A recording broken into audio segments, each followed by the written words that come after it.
Mr. President. Mr. President, I move that we consider Senate Concurrent Resolution Number 3. This is the resolution on the Philippine Congress Bangsamoro Parliamentary Forum. So move, Mr. President. Any objection? Hearing none, consideration of Senate Concurrent Resolution Number 3 is in order. The Secretary will read the title of the resolution without prejudice to inserting into the records the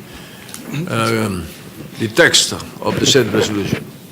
Concurrent resolution reconstituting the Philippine Congress Bangsamoro Parliament Forum pursuant to Article 6, Section 3 of the Republic Act No. 11054, otherwise known as the Organic Law for the Bangsamoro Autonomous Region in Muslim Mindanao. Thank you very much, Mr. President. Before we act on the matter, we'd just like to recognize some members of the BARM are here today. We have MP, Member of Parliament, Dr. Hashemi Nur Dilangalan of Maguindanao del Norte, and MP Rasul Ismael of Cotabato City in Maguindanao del Sur. We'd like to wait for the sponsor of the measure, Senator Lauren Legarda. May I ask for a minute suspension, Mr. President, that she may sponsor the measure. We just wait. Session is suspended.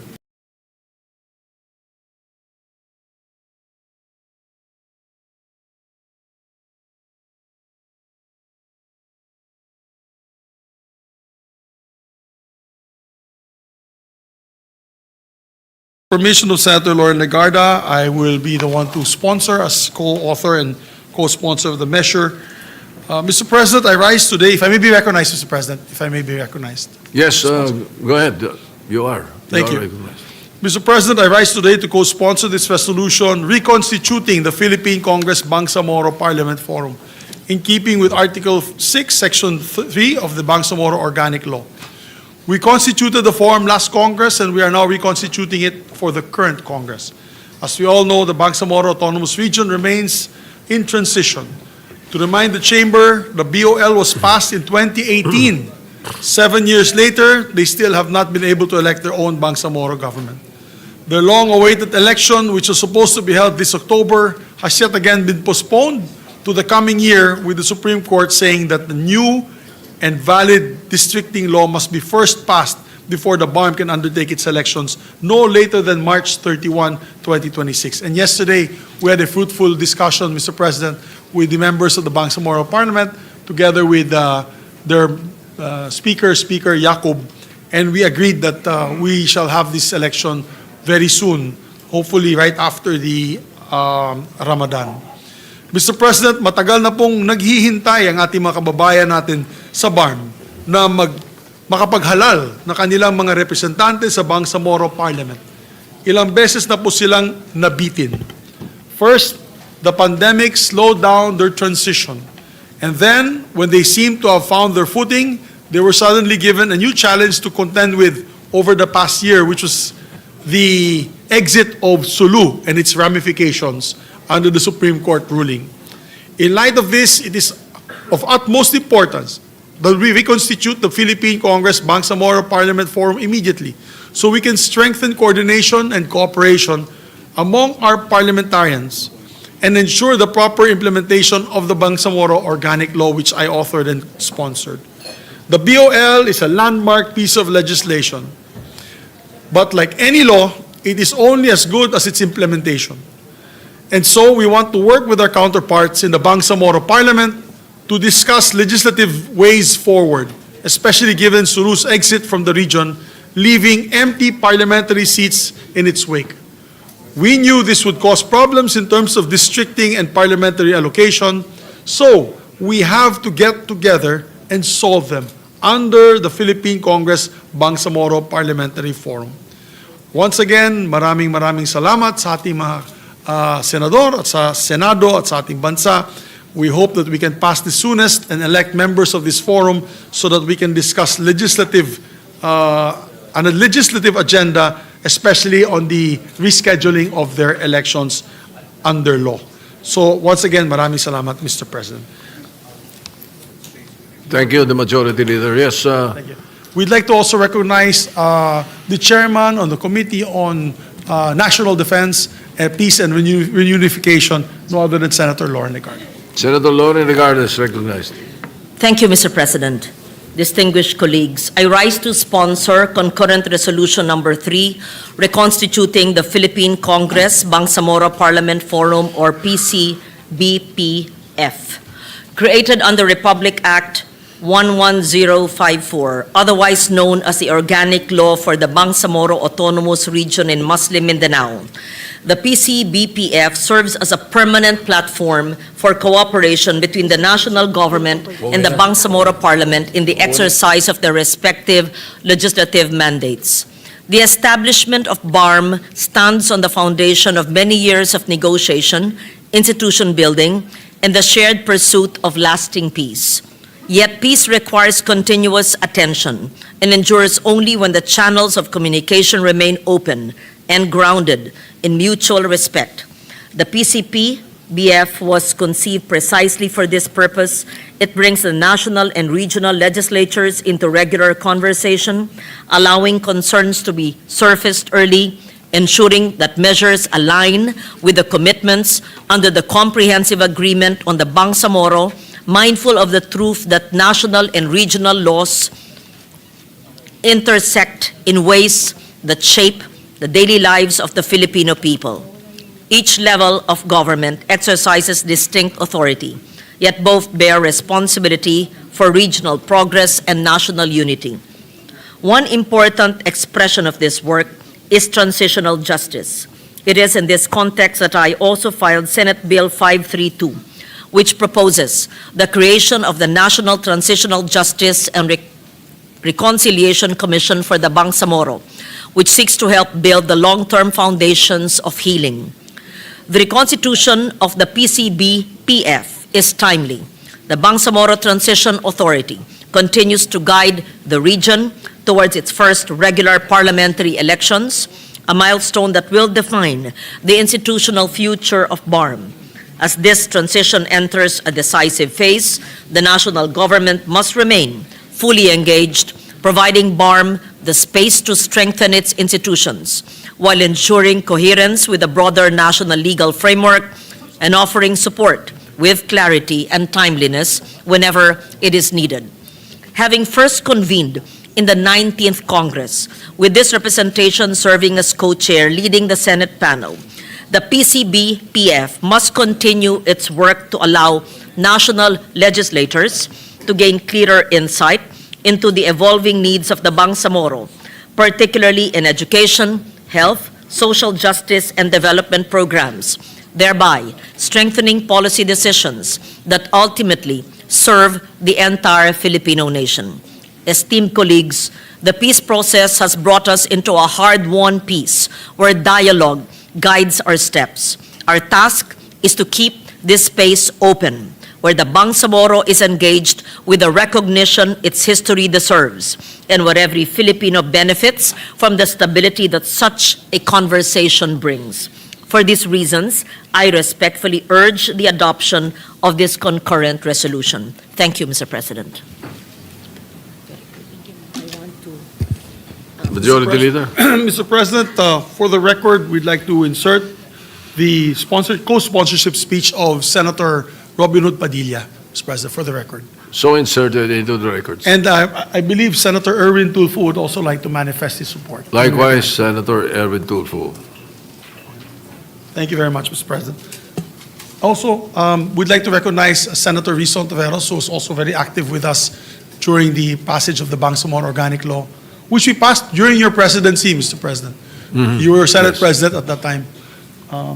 Would you like to say? Senator Risa Ontiveros is recognized. Salamat po, Mr. President. Gusto ko lang pong maikling i-manifest yung pagpapasalamat ko kay Senator Loren Legarda sa pag-sponsor ng concurrent resolution na ito, na gaya nga ng sinabi ni Majority Leader, ipinasa natin sa pamumuno niya nung panahon ng nauna pa kayong naging Senate President. Napaka-importante po na itong, sabi nga ni Senator Loren, hard-won peace, itong hiyas, this pearl of great price, that both the MILF and the Bangsamoro Regional Government and our national government have won Much more than through the battlefield the past centuries and the past decades, itong nakaraang mga taon ng negosasyon para sa kapayapaan, para sa regional governance at para sa regional development sa konteksto ng pambansang demokrasya at pambansang kaunlaran. I pray that through the further leadership that this concurrent resolution will sustain through that Bangsamoro and national government body na patuloy na kumilos ng timely, sama-sama ang national at regional governments sooner rather than later para i-consolidate at hindi hayaang manghina yung mga tagumpay na at yung pagtitiwala sa isa't isa na nakamit na ng national at regional governments sa isa't isa, alang-alang sa mga sambayanan ng Bangsamoro at ng buong Republika. Maraming salamat, Mr. President. Thank you. Before we Thank you, Senator De Veras. act further on the motion, Mr. President, we have also present Deputy Speaker Lanang Ali Jr. is with us today. Deputy Speaker. So, Welcome to the Senate. thank you. And Mr. of course, when we passed this, and I signed it, I was Senate President, and my President pro tempore was Senator Ralph Recto, Yes. who is now present in the hall. So welcome back to the Senate, Secretary Ralph Recto. Thank you, Mr. President. Actually, he was very helpful in passing the measure because he helped us when it came to the issues of block grant, on fiscal autonomy. All his inputs were invaluable in the passage of the measure, Mr. President, and we'd like to thank the good secretary. Mr. President, we do not have any member who wishes to interpolate or propose amendments of the measure. I move that we adopt concurrent resolution number 3, subject to style. So move, Mr. President. Any objection? Chair hears none. Concurrent resolution, or Senate concurrent resolution number 3, subject to style, is hereby adopted. Thank you very much. Mabuhay po ang BARM, mabuhay po ang ating BOL. Moving to the next item on the agenda, Mr. President, I move that we consider or resume consideration on House Bill number 4058 under Committee Report number 18. This is the General Appropriations Bill, Mr. President. Any objection? Chair hears none. The motion is approved. We are, Consideration of Committee Report 18 is in order. thank you, Mr. President. The parliamentary status is we're in the period of interpellation. We'd like to recognize first, before we proceed to the interpellators, we'd like to recognize the secretaries that are here with us today. As we mentioned earlier, Secretary Ralph Recto was, of course, one of the pillars of this institution for many years. Our resident numbers expert, Mr. President, is here with us as Secretary of the Department of Finance. We have also with us Secretary Amina Pangadaman of the DBM. She's here with us. Hi, Amina. We have also with us, of course, being the father of the DepDep as a sponsor and co-author, we have with us Sir R.C. Balisacan. He's here. Sir R.C. Deputy Governor Zino Abenoja of the BSP is here as well as the representative officials and staff. So, Mr. President, let us now recognize, with your permission and the permission of the body, the sponsor of the Committee on Finance, no other than the distinguished senator from Valenzuela, Senator Sherwin Gatchalian. Senator Sherwin Gatchalian, the chairman of the Committee on Finance, is recognized. Thank you, Mr. President. And before we begin, Mr. President, I'd like to apologize for the agencies that are here. We were scheduled to start our plenary debates at 1 p.m., but due to some urgent matters during the caucus, we had to delay a bit. But I welcome the presence of our secretaries here, Secretary Recto, Secretary Pangandaman, and Secretary Balisacan. So, Mr. President, scheduled this afternoon is the plenary debates on the general principles of the budget, Mr. President. So we're ready to take in questions, Mr. President. We have a list of interpellators. The first to interpolate under the list is Senator Panfilo Lacson, but he's not here, Mr. President, so he'll be coming a little bit later. Next on the line up is Senator Risa Ontiveros, our Deputy Majority Floor Leader. If she's ready, then we can give the floor to her. All right, Senator Risa Ontiveros is recognized. Salamat po, Mr. President. And if the good chairman will allow me to Mr. President, ask we're these more than, questions. it's an honor to receive questions from Senator Ontiveros, Mr. President. Maraming salamat, Mr. Chairman, Mr. President. So, my initial questions, no, I should say first, Mr. Chairman, my esteemed colleague and sponsor of this 6.793 trillion peso budget, I wish to pose these series of questions. They're not intended to obstruct, but to collaborate on our shared duty of oversight, guided by the themes my office has championed for this budget season. So una na po, Mr. Chairman, Mr. President, ibalik ang tiwala, restore trust. Do more with less, and budget as if the long-term and root causes matter. So, initial questions ko po on the macroeconomic headwinds and disaster preparedness. So, urgent regionally or even globally and domestically. So, my initial questions revolve around this current economic outlook and the fiscal resilience needed to address recent calamities. So, una po tungkol sa Quarter 3 GDP growth slowdown at saka macroeconomic scenarios. Mga tinatalakay po at minamanage ng DBCC as a whole, DepDev at saka BSP in particular. So Mr. Chairman, what specific factors caused the third quarter 2025 GDP to slow down to 4%? Was it due to political infighting between the camps of the President and the Vice President? Was it due to low DPWH disbursements or other reasons? And do you have a report on this, Mr. Chairman?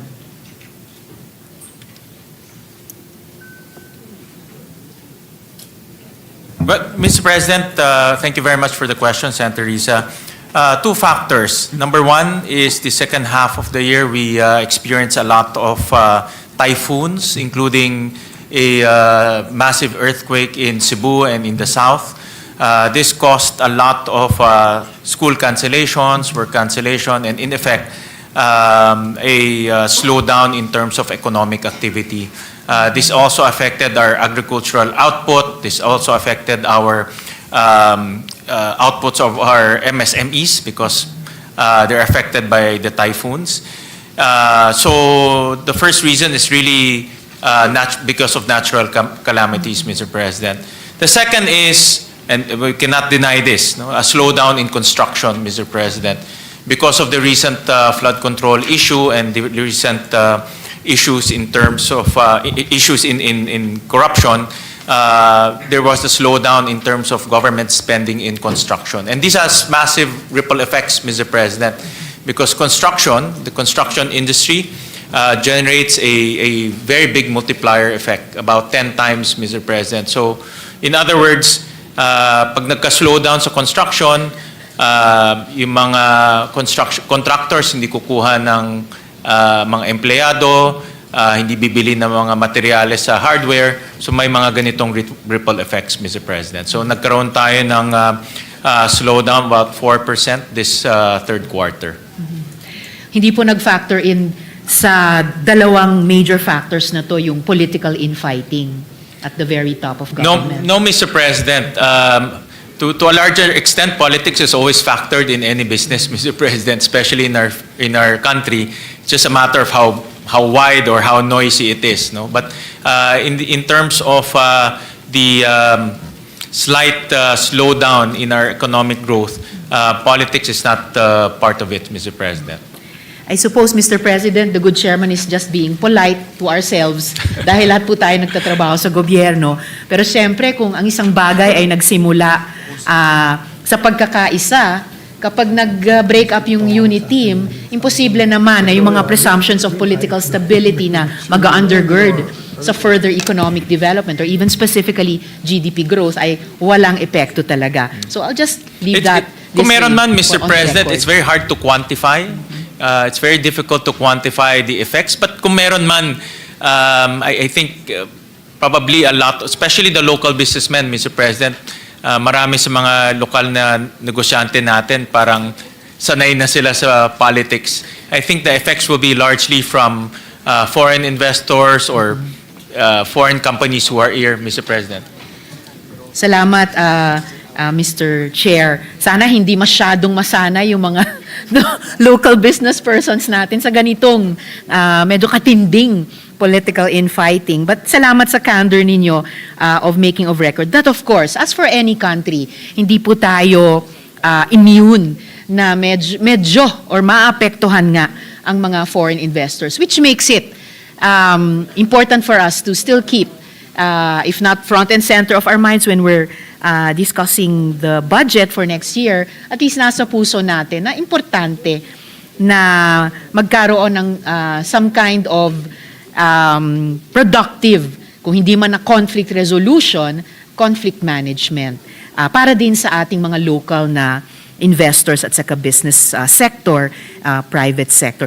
Does the good chairman have a report on at least the top two factors na sinight nila kanina, how these affected and in fact produced that slowdown in the growth of our GDP this third quarter or during the third quarter, Mr. Chairman?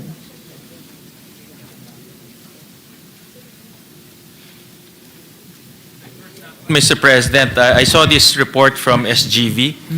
This is their Philippine macroeconomic update. I was actually reading the report. For example, in Q3 2025, construction contracted by about 0.5%, Mr. President. So just to give you context, for Q3 2024, it grew 9%. In Q2 2025, it grew 2.1%.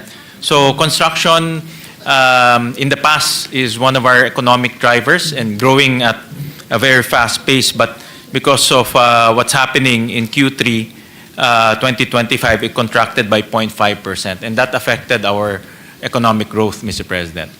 Salamat, Mr. Chairman. If the chairman has a more comprehensive report kahit from DBC. Yes, Mr. President. I would appreciate po, this representation would appreciate him sharing it with the other members. Yes, Mr. of the President. Senate. We'll request from DepDev a much more comprehensive analysis on these two factors, Mr. President. Salamat, Mr. Chairman. Given that a prolonged period of low economic growth and low investor confidence, whether from yung mga foreign investors or potential investors, and of course yung ating mga domestic investors din, a prolonged period which also appears to be affecting the stock market. Alam po natin na compared sa mga stock exchanges sa ibang mga bansa dito sa ating rehiyon, naglalag yung atin.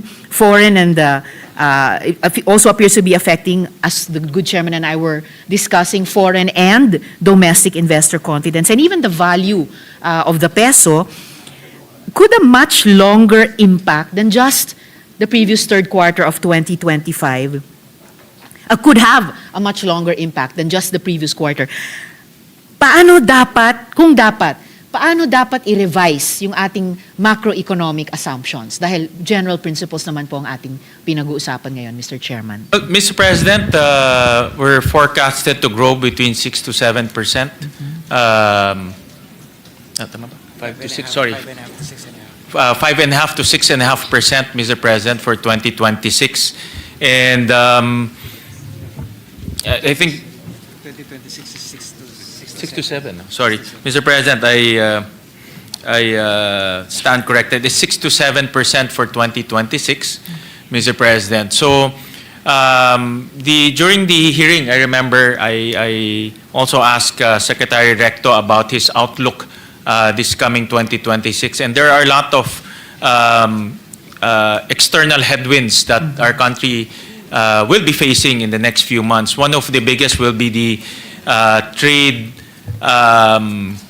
policies of the United States, in which we were imposed 19% on our exports to the United States. Compared And to this trade 0% for 3 other ASEAN countries. Great. And Mr. President, this is a headwind because it's also uncertain, depending on, of course, the policies of President Trump in terms of trade and his outlook in terms of how the trade imbalance should be addressed, Mr. President. So that is one headwind that we are facing and that can cause, of course, a negative effect on our economic growth. So given that, Mr. Chairman, medyo malayo yung ambisyon nating italon mula sa previous quarters 4% GDP growth rate. So gusto nating lumundag by at least 50% to 6 to 7% by 2026. Sorry, 5 to 6%. Oh, sorry. Yes, Mr. all right. President, I will stand corrected. Okay, thank you, Mr. Chairman. So 5 to 6% for next year. So that's still at least a 25% jump mula sa hindi nating inaasahang 4% lamang na GDP growth rate nung nakaraang quarter.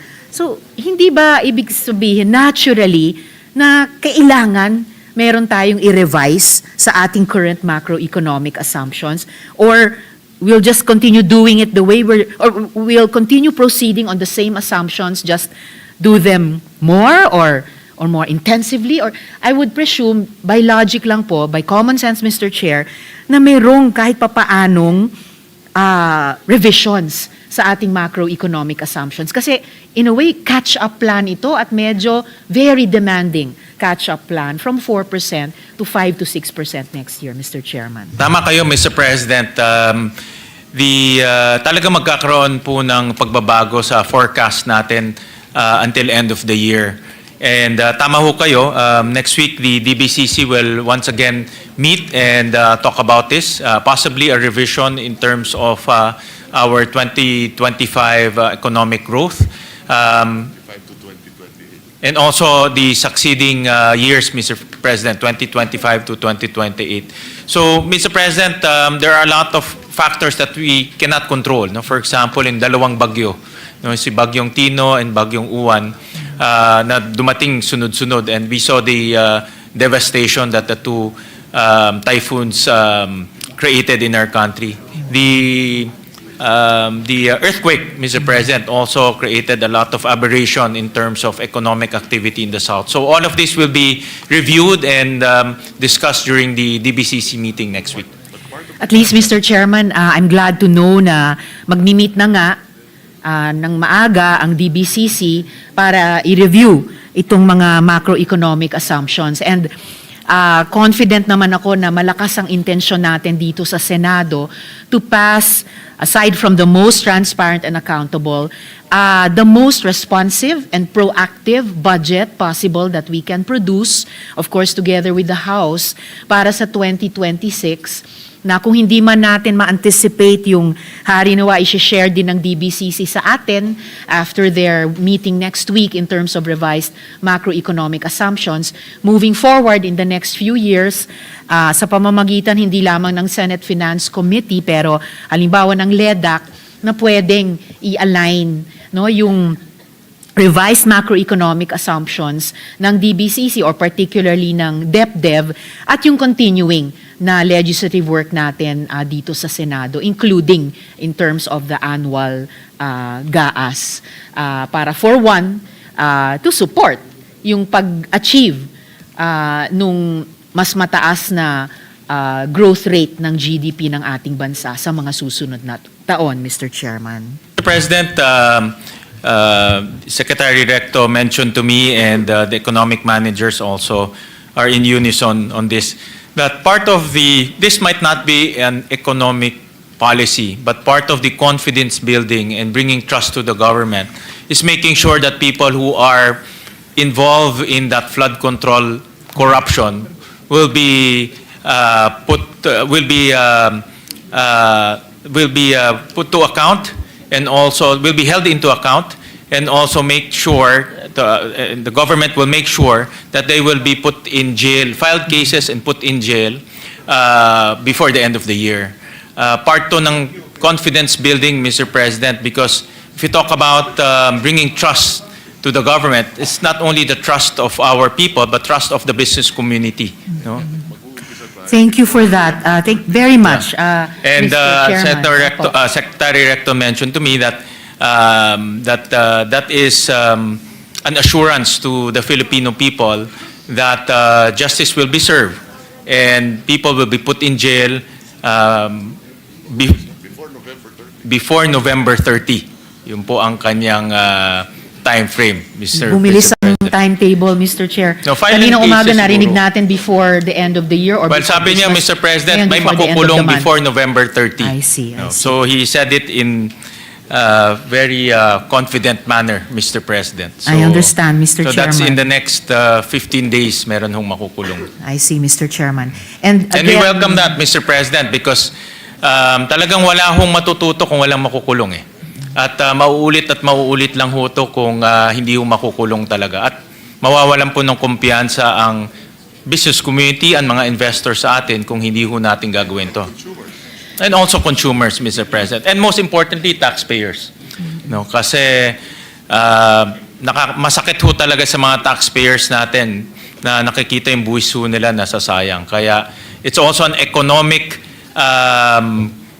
policy to hold people to account. No? So by November 30, the economic managers assuring us that people will be put in jail. I 100% support, Mr. Chairman, yung mga sinabi ni Mr. Chairman na what are at stake dito sa usaping ito. And I thank the good chairman for stating that accountability itself is in a way an economic policy or a guideline or a foundation for our economic policies. And salamat sa chairman for affirming yung isa sa mga tema na sinabi ko ngang dala ko sa aking isip at puso dito sa pag-interpellate sa ating budget. Yung usapin ng ibalik ang tiwala. As an aside, I recall that was also cited by Senator Kiko Pangilinan when he was co-sponsoring his and the Senate President's resolution, or rather bill, on really giving teeth by force of law dun po sa Independent Commission on Infrastructure na importanteng buuin ulit yung nabasag na pagtitiwala ng ating mga mamamayan sa gobyerno, and as he also said, na magbuo ulit ng isang bagong kasunduan or bagong covenant, no? Hindi naman bagong tipan kasi sa Biblia lang yon, pero isang bagong relationship of trust between government and the people.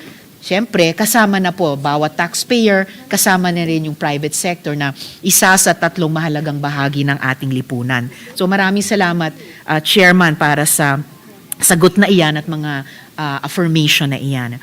So lastly for this topic, Mr. President, Mr. Chairman, I know that DepDev and the BSP have economic models. Pwede nyo bang inarrate, Mr. Chairman, inarrate sa atin ang isang low scenario or kahit worst case scenario? Specifically, ano pong mangyayari sa debt to GDP ratio at ano pong mangyayari sa underemployment sa ganyang low or worst case scenario? Anong mga sektor ang likely maapektuhan, no, at saang mga rehiyon? We can also return to these later today or tomorrow when the good chairman is ready to present an analytical report. But initially, ano po ang mga thoughts ng good chairman sa ganitong mga tanong, Mr. President?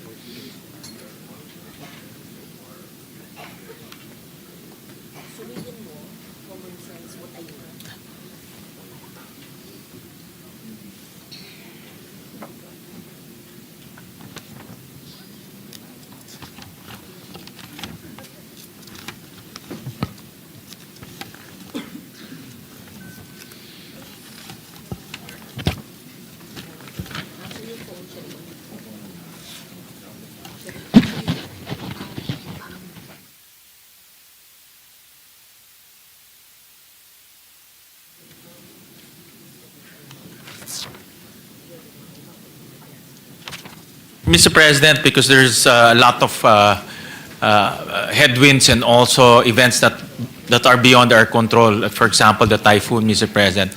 But regardless of that, we will be hitting on target our deficit at 5.5%, Mr. President. We will also have a slightly lower economic growth forecast for the end of the year, about 4% to 5%. 4.7 to 5%, Mr. President. And then our debt to GDP will still be at 61.8%, sorry, 63%, Mr. President. So despite the headwinds, despite the natural calamities, despite the lower growth forecast, we will still end up with 5.5% deficit, and also debt to GDP ratio of 63%, Mr. President. Which comes in under the, please correct me if I'm wrong, Mr. Chairman, is that above or below the global sort of gold standard for debt to GDP ratio? Yeah. Yung 63%. Well, Mr. President, if you talk about post-pandemic, a lot of the countries, especially similar countries like us, also are in this slightly elevated deficit range and debt to GDP range. So if we compare ourselves to them, we're still within the range, Mr. President. So nandin may kumbaga In kabatch fact- pa rin tayo sa mga nagsusubok ibaba dun sa tama ba 60% ang sort of standard for debt to GDP ratio. Well, Mr. President, I was advised that, for example, in ASEAN, we're slightly better compared to our peers. Our peers are hovering around 70% debt to GDP, Mr. President. Tayo mga 63%.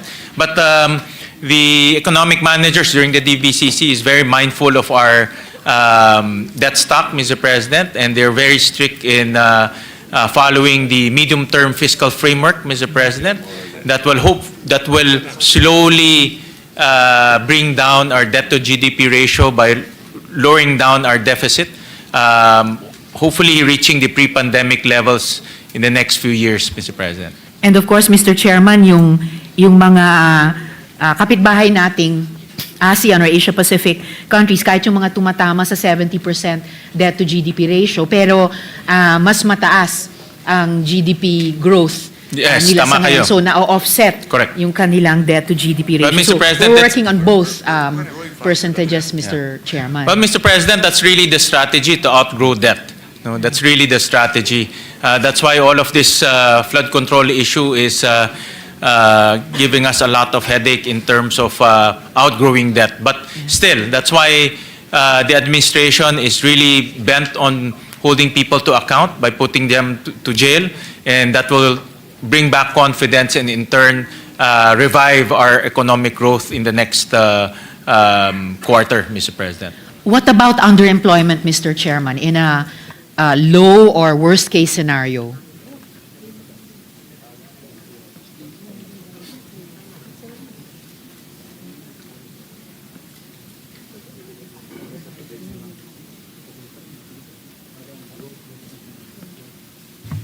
Mr. President, our underemployment, our unemployment is about 3.8%. This is as of September, which is third quarter, and this is actually the lowest that we have, one of the lowest that we have achieved in the last 5 years. Underemployment is about 11%, Mr. President. So one of the lowest in the last 5 years. So far in terms of employment, we're doing okay.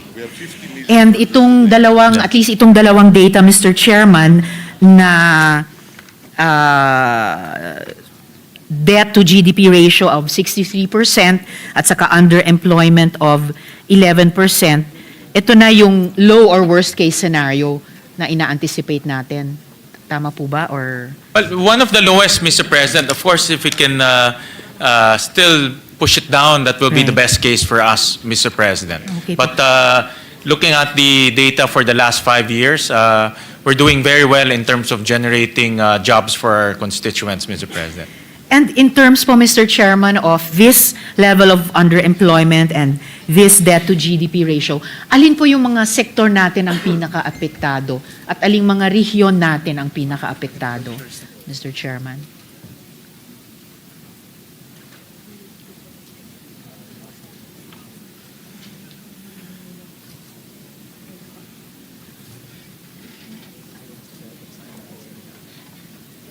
But Mr. President, I was just conferring with Secretary RC.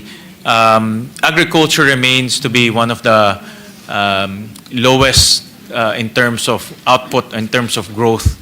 And that has been a challenge for us for many, many years, especially now, no, Mr. President, because of the typhoons. So in terms of region, is that the Visayas region is experiencing a lot of growth aberrations.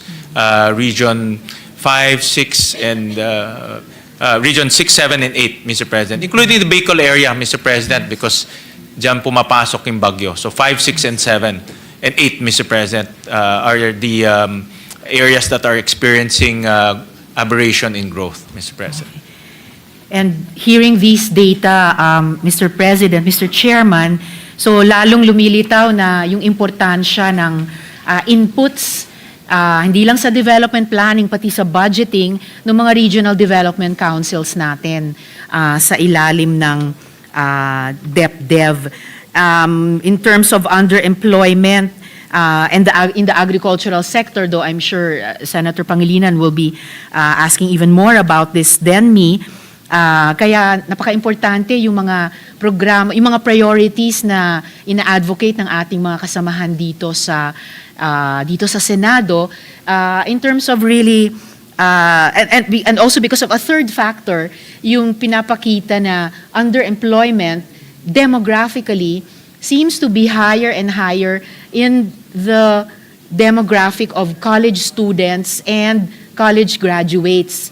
So when we look at how our different challenges overlap, there's a whole, not just problem area, pero area of potential na i-draw in yung mga young students and graduates who are most affected by underemployment, pati dun sa agricultural sector ng economy. And I don't know, I'm just guessing na yung mga RDCs natin, lalo na dito sa most affected regions, perhaps are already advising, of course, their branch, the executive, and hopefully seeping in every year dito sa ating pagbubuo din ng ating budget, Mr. Chairman. Thank you, Senator Risa.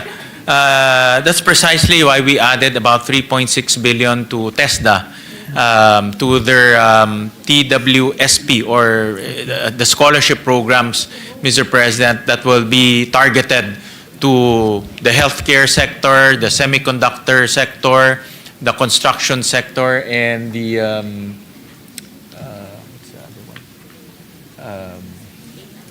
the growth of artificial intelligence, Mr. President. So 4 sectors, specifically in the budget that we have actually we didn't identify it. It's the private sector advisory council that identified it and suggested that we should put scholarship in those very targeted sectors so that we can address the mismatch and address the future needs of our country, Mr. President. Of course, Mr. President and Mr. Chair, I welcome any additions to our technical and vocational training in these different sectors, although wala po akong narinig na agriculture, but the chairman may wish to comment on that point more sa plenary debates natin on the DA budget. Yes, Mr. President. Salamat, Mr. Chairman. I'll move now to my next topic on post-disaster rehabilitation and the need for a resilient budget. So ito naman po dun sa shop ng DBM, ng DepDev pa rin at ng DOF. So nagdeklara si Presidente ng state of calamity for 1 year. I understand that this will affect the procurement of the remaining 2025 programs and projects. Ibig po bang sabihin nito na pati yung 2026 GAA, once inaprubahan po natin, mako-cover din sa ilalim ng proclamation and emergency procurement? Kasi kung ganon, anong mga safeguards ang in place para siguruhin na hindi aabusuhin ang emergency procurements, Mr. Chairman?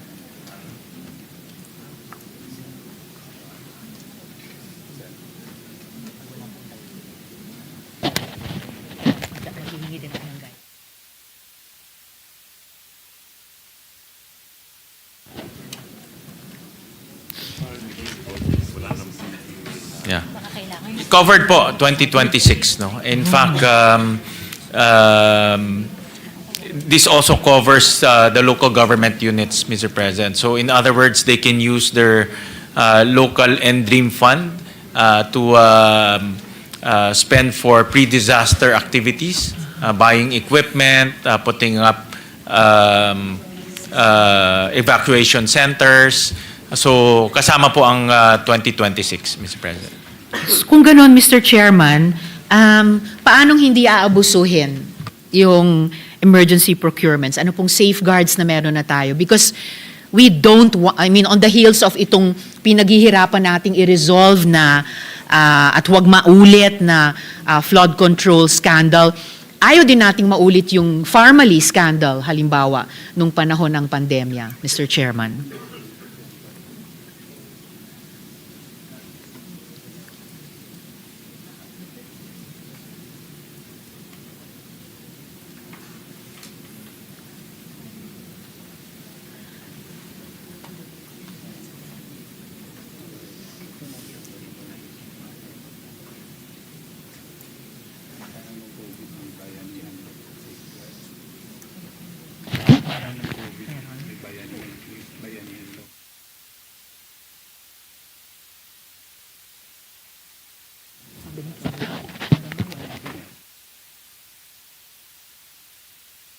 May precedent po tayong pwedeng pag-aralan, Mr. Chairman, dahil nung panahon ng pandemya at nagpasa ang Kongreso ng dalawang bayanihan laws, yung mga yon may mga safeguards, Mr. Chairman. Mr. President, I was just conferring, I was trying to remember when I was a mayor, may menu ho siya for pre-disaster, no? So you cannot just buy outside of the pre-disaster activities, Mr. President. So it's really meant to prepare the local government units, the national government, to respond to the disaster or impending disaster so that they can prepare for it, Mr. President. So may menu siya, that's the first safeguard. Second is the Commission on Audit also will make sure that the prices as well as the items that will be bought are in line with that menu, Mr. President. So dalawang safeguards to make sure that hindi naman ho siya maabuso. In ordinary times, Mr. Chairman, sapat na kahit itong dalawang safeguards lang. Menu, tapos syempre yung pag-audit ng COA. Pero maalala po natin, nung panahon nga nung pandemya, may dalawa tayong ipinasang bayanihan laws. May mga safeguards din po yon, and yet nangyari yung Pharmaly na hanggang ngayon ay hindi pa nga na-resolve lahat ng mga tanong tungkol sa graft and corruption or even plunder doon. So baka pwede pong mas kumuha pa ng mga leksyon sa karanasang iyon or kahit mga iniipon na nating mga leksyon tungkol sa flood control projects para yun na nga po, siguruhin na susundin yung menu, siguruhin na ganap na magagawa ng COA yung mandato niya at talagang masaspot niya kung magkaroon ng mga adverse findings at kailangan ng mga rekomendasyon para hindi abusuhin ang isang sitwasyon na nailikha dahil sa mga abuso na hindi magkaroon ng double whammy sa ating mga mamamayan at taxpayers, Mr. Chairman. Thank you, Senator Risa, for that very important reminder, Mr. President, and also very important point that you made so that the government, local governments, national government will not abuse this mechanism of allowing them to buy without any bidding for pre-disaster purposes. Or any LGUs for that matter, Mr. Chair. For LGUs for that matter. So, I was advised by the Secretary of DBM that we will also come up with a GPPB resolution to make it more targeted, Mr. President. So, gagawin pa nilang granular yung pwedeng bilhin ng mga LGUs. They will also come up with a sort of like a indicative price for those items, Mr. President. So, hindi siya pwedeng, let's say, bibila sila ng, let's say lang, cement bag, no? Or yung pang cover ng mga baha. Hindi naman pwede yung pricing double or triple what the market is already offering, Mr. President. So they will make it more granular through a GPPB resolution and circular, Mr. President. Salamat, Mr. Chair. That's even better kung magwe-weigh in din Yeah, ang so meron ng pre, GPPB hindi lang dito. post, Opo. kundi may pre-guidance na rin, Mr. Right. President. And in this way, Mr. Chair, nararamdaman ko na we're learning lessons from different experiences at applying lessons in one particular experience dun sa mga iba pa moving forward. So that's For that reminder, Mr. Chair. President, napakaganda po at timely yung reminder na yan kasi ayaw na ho natin maulit yung sa family which you were very active in that investigation. Kasi nga nakikita kasi ng mga iba kung maluwag ang gobyerno, maabuso, no? Inside and outside of government. So it's a good reminder and the DBM is listening and they will act accordingly, Mr. President. Salamat para doon, Mr. Chairman, at sa DBM din. Of course, we didn't anticipate that 2026 would be a year of post-disaster rehabilitation following 2 super typhoons and destructive earthquakes in many places. We're already familiar with the possible delays and the lack of budgets that accompany the need to, sabi nga nila, build back better after major calamities.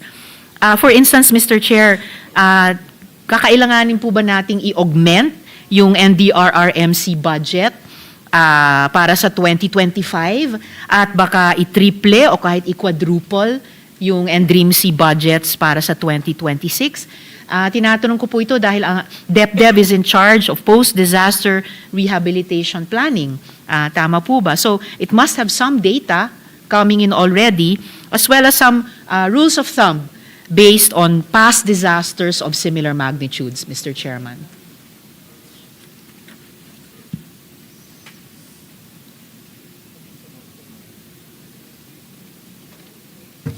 Mr. President, in the Senate version, we have approximately 46 billion to respond to disasters, 28 billion under the NDRRM fund, 16 billion under the QRF, and 1 billion for insurance premium for government assets, Mr. President. In fact, in the QRF, dinagdagan ho natin to, Mr. President, ng almost around 7 billion, Mr. President. Under the GAB, it's only 9 billion. In the Senate, we increased it to 16 billion, Mr. President, precisely to anticipate for this type of weather disturbances in for 2025, it's 21 billion. For 2026, it's 28 billion, Mr. President. So tumaas siya, Mr. President. Okay. Ng about 7 billion. By about 7B. Tripling ba yon or quadrupling ng budget or hindi naman? Hindi Para naman, sa Mr. NDC? President. Just increase lang natin about 7 billion, Mr. President. Which is what percentage po of the... 30%, yeah. About 30%. 30%. 30% increase. Okay. So hindi kinaya na kahit i-double. Dinagdagan po natin by 30%. Meron ho kasing QRF rin, in Quick Response Fund, which is sa 2025, it's 7 billion. In the 2026 Senate version, it's about 16 billion. So almost triple rin, Mr. President. Oh, double, almost double. More than double. More than actually. double, more than Okay, double. Mr. Chair. So at least kung hindi man sa NDRIMC, dun sa QRF. Yes, pwede, Mr. President. I see. And then yung mga agencies, may sarili pang mga QRF, Mr. President. I see. So, Ito na pala lahat, sorry. Cumulative na pala itong QRF, itong 16 billion, cumulative na pala ito. for all agencies, For all Mr. Chair. agencies. All right, I understand po. Yung augmentation sa NDRIMC budget for 2025, nagawa po ba yon or magagawa po ba yon?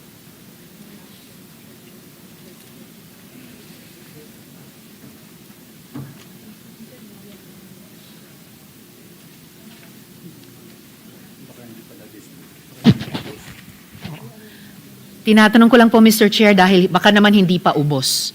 Mr. And President- naabutan itong mga super typhoons. Yeah, at tama ho mga kayo. lindol. Hindi pa siya ubos. I was advised the latest count for the NDREAM Fund is about 2 billion, Mr. President. May balance ng 2 billion pa, Okay. Mr. President.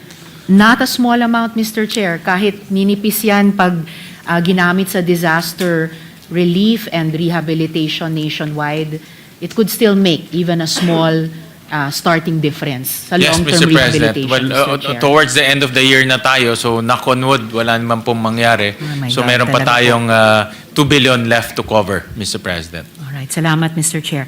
Huling tanong ko po for this round, Mr. President, Mr. Chair, para magsususpend muna ako to give way to other colleagues na gustong magsimulang mag-interpellate sa general principles. Ano po yung ballpark figures for damage and loss at ballpark figures for rehabilitation costs para sa 2026? We're looking here, Mr. Chairman, for estimates based on a rapid recovery plan.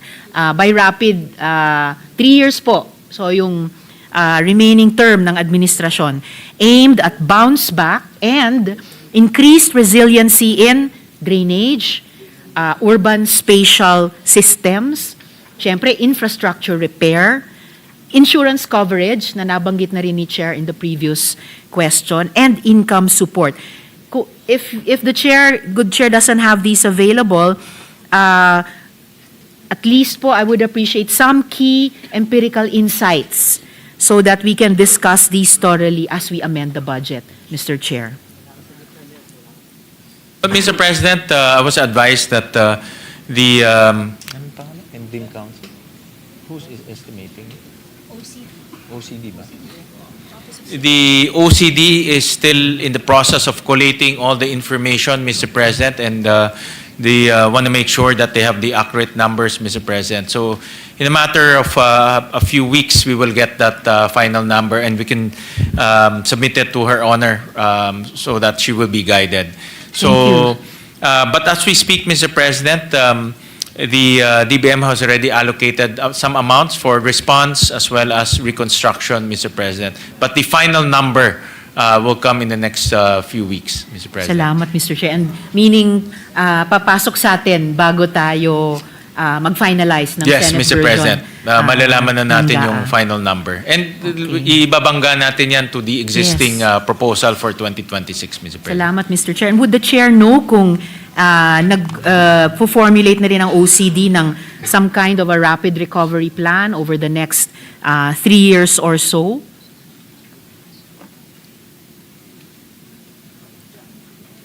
I hope it's not just the quote-unquote normal recovery plan after every disaster dahil medyo naging pambihira po yung mga disasters natin nitong nakaraang buwan. Ano po, Mr. Chair? So maybe something a little bit more strategic like over the next 3 years perhaps, Mr. Chair. Yeah, Mr. President, I understand that the OCD comes up with their, parang may forecast sila, Mr. President, based on the typhoons that affect our country, saan sila pumapasok. Even each agencies will have their own estimates on potential damages, for example, in agriculture.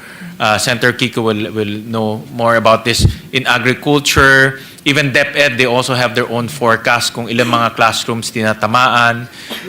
Also for DPWH, ilang mga facilities normally nasisira. So they have forecast, but of course, it's very difficult to predict, especially from natural calamities because lalo na ngayon, lumalakas lalo yung calamities at nasa south na siya ngayon instead of normally in the north. No? So, but then again, they have forecast and they use some form of modeling, Mr. President, to come up with that cost. And I presume, Mr. Chair, na itong mga forecasts ng mga departments ay kinoconsolidate ng OCD. As unpredictable as Yes. the climate has become, one thing for sure, darating at darating talaga yung mga disaster. And another thing we can be sure of is that they're unsure in their arrival, their intensity, the location, etc. But kung, as we were discussing earlier, Mr. Chair, kung yung mga leksyon natin sa ongoing investigation natin sa flood control programs and projects, hindi man natin ma-predict with 100% accuracy yung mangyayaring mga natural disasters, pwede po nating iwasan yung mga human-made disasters. At pahusayin yung ating disaster preparedness at lalo na pahusayin yung transparency and accountability sa ating infrastructure and overall development planning. Mr. President, yes, Mr. just to Chairman. interject, there's a running balance that I was just provided, Mr. President. Running balance po to, Mr. President. So for infrastructure damage, it's about 495 million. For agricultural losses, it's 323 million. So a total of about 818 million. And I'm This sure is for Typhoon Uwan, Mr. President. So isang typhoon pa lang to, Mr. Opo. President. So they're consolidating, it's a running balance and they're consolidating all of the damages caused by different typhoons and earthquakes, Mr. President. Salamat, Mr. Chair. At I'm sure pag na-consolidate po lahat nung figures para sa damage and losses at yung figures para sa rehabilitation, hopefully may kasama pong key empirical insights ng OCD or even ng DBCC. What do these numbers mean in terms of our moving forward investment in disaster resilience, preparation, and response na every year pwede nating i-break down into anong klasing budgetary support ang ipopropose natin para sa mga ito. So, Mr. Chair, maraming salamat po para dito sa first round. Magsususpend po ako. Maraming salamat, Mr. Chair.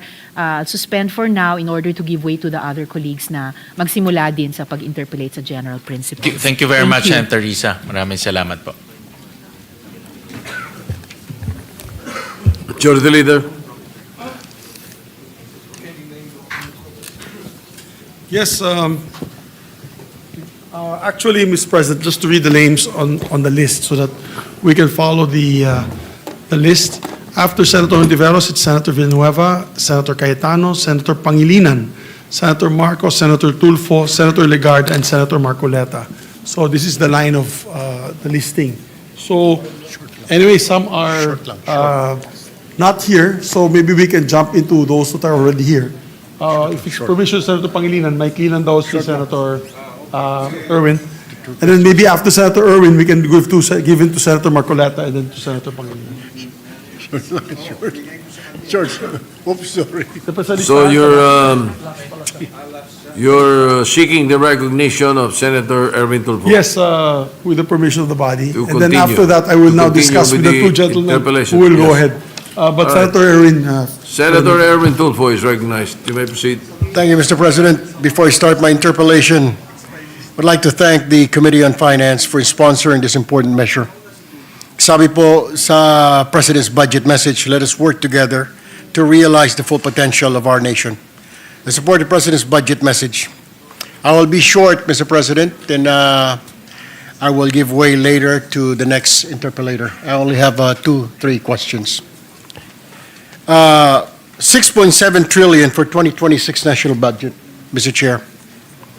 What assurance or guarantee can you give the public that is watching right now sa kanilang mga tahanan, opisina, that this 2026 national budget, there are no more pork barrels or budget for kickback, na ito po ay talagang lean, mean, ika nga na budget na hindi na po pagkakitaan tulad na nangyari last year and the previous years, Mr. Chair. Maraming salamat sa napakahalagang tanong, Senator Erwin. Kasama po ako na gustong siguraduhin na itong budget na ipepresent natin at aprobahan later on ay lean, mean at corruption-free, Mr. President. And yun po yung naging mga prinsipyo na sinundan ho namin doon sa pagbabalangkas at paggagawa ho nitong budget na ito. So unang-una, sinundan ho namin yung matagal ng advice ni Senator Lacson na bawat project ay meron pong station number. So itong budget na ito, pag titignan ho natin, pwede ho natin makita sa website, yung publiko pwede makita sa website, lahat po ng mga DPWH projects may station number. So ibig sabihin, alam nila ho kung saan Alam ho nila gaano kahaba, alam ho nila magkano. Yan po yung una. Pangalawa po, tinanggal na ho natin yung isang para sa akin controversial na pondo na nasa program funds. Ito po yung sagip na pinagkuhaan po ng flood control projects. Nung 2023, about 30 billion projects pumunta po sa flood control. Sa 2024, about 80 billion pesos po pumunta sa flood control. Wala na ho yan. No? Hindi na ho yan kasama sa Senate version. No? So, hindi na ho nila pwedeng gamitin itong sagip para po sa flood control. Yan po yung pangalawa. At pangatlo, yung ibinigay ho, isinumate ng DPWH sa atin na mas mababang CMPD. No? In short, ito po yung cost ng bawat materyales sa construction ay in-apply na ho natin sa budget ng DPWH. Kaya makikita ho natin yung budget ng DPWH from 620 billion, more or less, napababa ho natin ng almost 53 billion. No? So, in-apply ho natin yung mas mababang cost na ibinigay ng DPWH pagdating po sa mga materyales. So, makikita ho natin na parehong proyekto, mas mababa po yung presyo. All right, thank you, Mr. Chair. Marami po pala mga safety measures. Tanong ko lang po, bakit po mas mataas na 7.4% ang proposed 2026 national budget kumpara sa inaprobahang 6.326 trillion para sa taong 2025? May we know, Mr. Chair, the reason behind the 7.4 increase in the budget despite trimming down the budget for flood control? Ika nga, binawasan na natin, kinat na natin dahil nakita po ng Pangulo na doon pinagkakitaan. Actually, Mr. President, kung titignan ho natin yung new appropriations ng Senate version, mas bumaba pa nga ho kumparat sa isinumite ng executive ho sa atin. Bumaba ho ng almost 68 billion po ang inaprubahan ng Senado dahil tinanggal ho natin yung malaking bahagi ng unprogrammed funds. So in other words, yung new appropriations na new appropriations sa Senate version mas mababa po ng 68 billion, Mr. President. Ngayon, Mr. President, yung mga natipid ho natin, yan naman po ang ibinigay ho natin sa education. No? Kaya ho, ang education sector ngayon ay makakakuha ng about 4.5% of our GDP. No, ito po ang pinakamataas na allocation sa history po ng ating bansa. Sa classroom po makakakuha sila ng almost 63 billion pesos in terms of classrooms. Sa feeding program po na dati na pinapakain natin 120 days, ngayon 200 days mapapakain natin at lahat po ng kindergarten at grade 1 mapapakain na ho natin. So in other words, Mr. President, sa madaling salita, itong natipid ho natin, inilagay natin sa mga importanteng proyekto, lalo na ho sa edukasyon. Panghuli na lamang nakatanungan, Mr. Chair, Mr. President. Malaki ho na ititipid natin na sabi ho ninyo kanina lamang, pero hindi po kaya makaka-apekto naman ito sa performance po ng pamahalaan tulad po ng execution ng mga flagship programs, tulad po ng mga ayuda, sunod-sunod po ang tama ng bagyo. I'm sure nagkukumahog po ang Department of Budget and Management sa ang kukuha ng pondo because patapos po ng taon pero kaliwat kanan pa po yung bagyo. So that is a problem. Hindi po kaya magkulang naman na yung budget para sa mga ito. That will be my last question, Mr. Chair. Yes, Mr. President, napakagandang tanong yan at bilang dating kalihim ng DSWD, alam niyo ho yung mga pangangailangan po ng ating mga kababayan, lalo na yung mga tinamaan po ng sakuna. Kaya ho, nagtaas tayo ng sa calamity fund. Doon sa Endream. Yeah. Kaya ho, Mr. President, for the Endream Fund, nagtaas ho tayo ng budget from 2025 na 21 billion, naging 28 billion po. Ang QRF from 7 billion, naging 16 billion. So ito yung mga budget na kakailanganin po natin para rumisponde sa mga kalamidad, Mr. President. Thank you, Mr. Chair. Mr. President, thank you, Senator Kiko Pangilinan. Thank you, Senator Marcoleta. Thank you for giving way. Maraming salamat po. I will ask few more questions in my next round, Mr. Chair.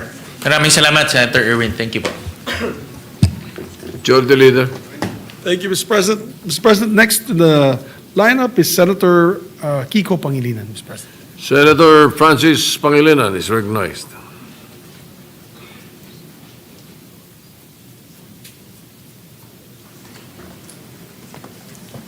Thank you, Mr. President. Thank you, Majority Leader. Thank you, distinguished colleagues. We would like to ask a few questions on the general principles to our chairman of the Committee on Finance. Thank you. And therefore, we can proceed. Thank you, Mr. President. Mr. President, as far as general principles is concerned and the development, the DBCC, I guess it's very clear that the drop in the economic numbers, the GDP growth for the last quarter is very telling. The projected growth was about 5.4, 5.5%. 5.5, Mr. President, But, projected. But the actual number was 4%. For third quarter, Mr. President. Yes. So the average to date is about 5%, Mr. President. Yes, and this third quarter drop is the lowest in, Since the pandemic levels, Mr. yes, President. yes. And therefore, it's a serious cause for concern. In that drop, Mr. President, have we factored in the numbers of the agriculture sector? Because I understand their numbers were much better. Yes? Yes, those numbers factored in the agriculture sector, Mr. President. But, Mr. President, for third quarter, our agriculture grew by 2.8%, Yes, Mr. President. yes. So it's really the construction sector that dragged down the economic growth, Mr. President. Yes, that's correct. The agriculture sector grew by 2.8% in the last quarter. But what is the projection for 2025? What would be the agriculture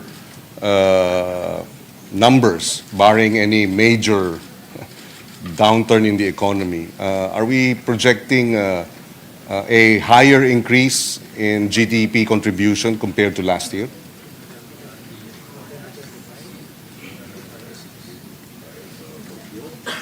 Because hindi pa ata na factor in itong damage Hindi pa, ng Mr. uwan President. at ng tino, no? Yeah. So, well, I asked that because,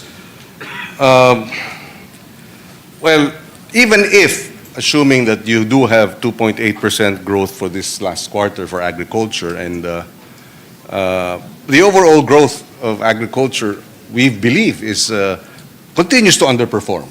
Would that be correct? Agriculture contribution to GDP continues to underperform. Yes, Mr. President. In fact, I've been looking at the agriculture output for quite some time. It's normally in the negative, Mr. President. Yes, yes. And because of various reasons, one of the major reasons is the typhoons and calamities that normally destroys the farmers' crops, and also reduces the output of our farmers, Mr. President. Yes, would you agree that if we spent more in agriculture, government spending in agriculture would somehow address the challenges of its underperformance?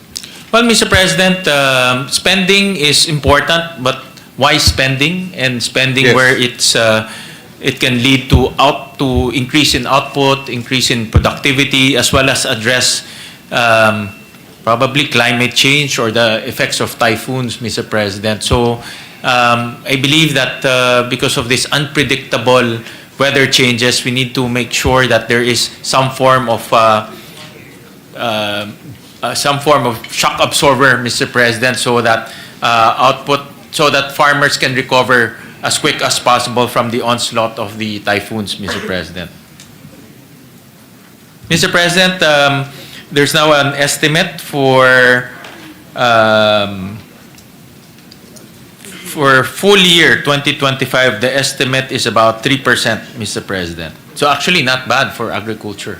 But still underperforming. I mean, relative to Yes. other countries, for example. I go back to that point of, well, I would like to phrase it as we must have correct spending rather than corrupt spending. Yes, Mr. President, yes. absolutely correct. And the flood control is an example of corrupt spending. No? Now,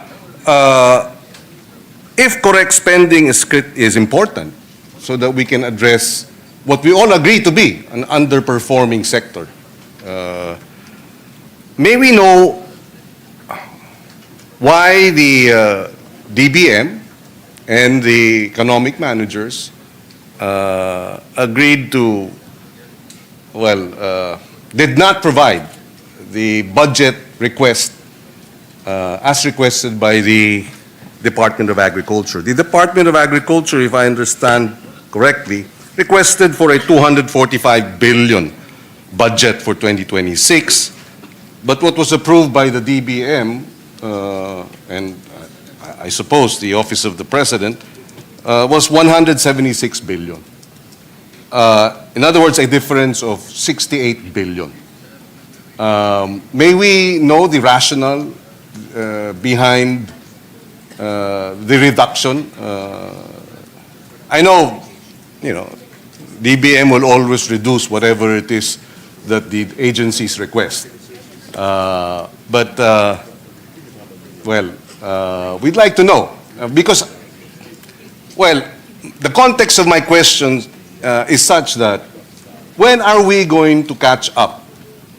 Or is there a catch-up plan to bring our underperforming agriculture and fisheries sector to perform properly, effectively, and to make greater contributions to GDP? I say this because 10 years ago, our net import of agriculture products was $10 billion. We were a net importer of about $3 billion in 2015. Today, in 2025, 9 years later, we are a net importer of $20 billion of agriculture products. Nagdoble yung ating importation ng agriculture products in the last 10 years, 9 years. And that should not that create alarm bells that something is terribly wrong with our agriculture performance. And coming as it does, even Singapore is exporting more than we are. They are exporting about $12 billion to our $7 billion export. So, and here, amidst all this, the DA has requested for 245 billion, and we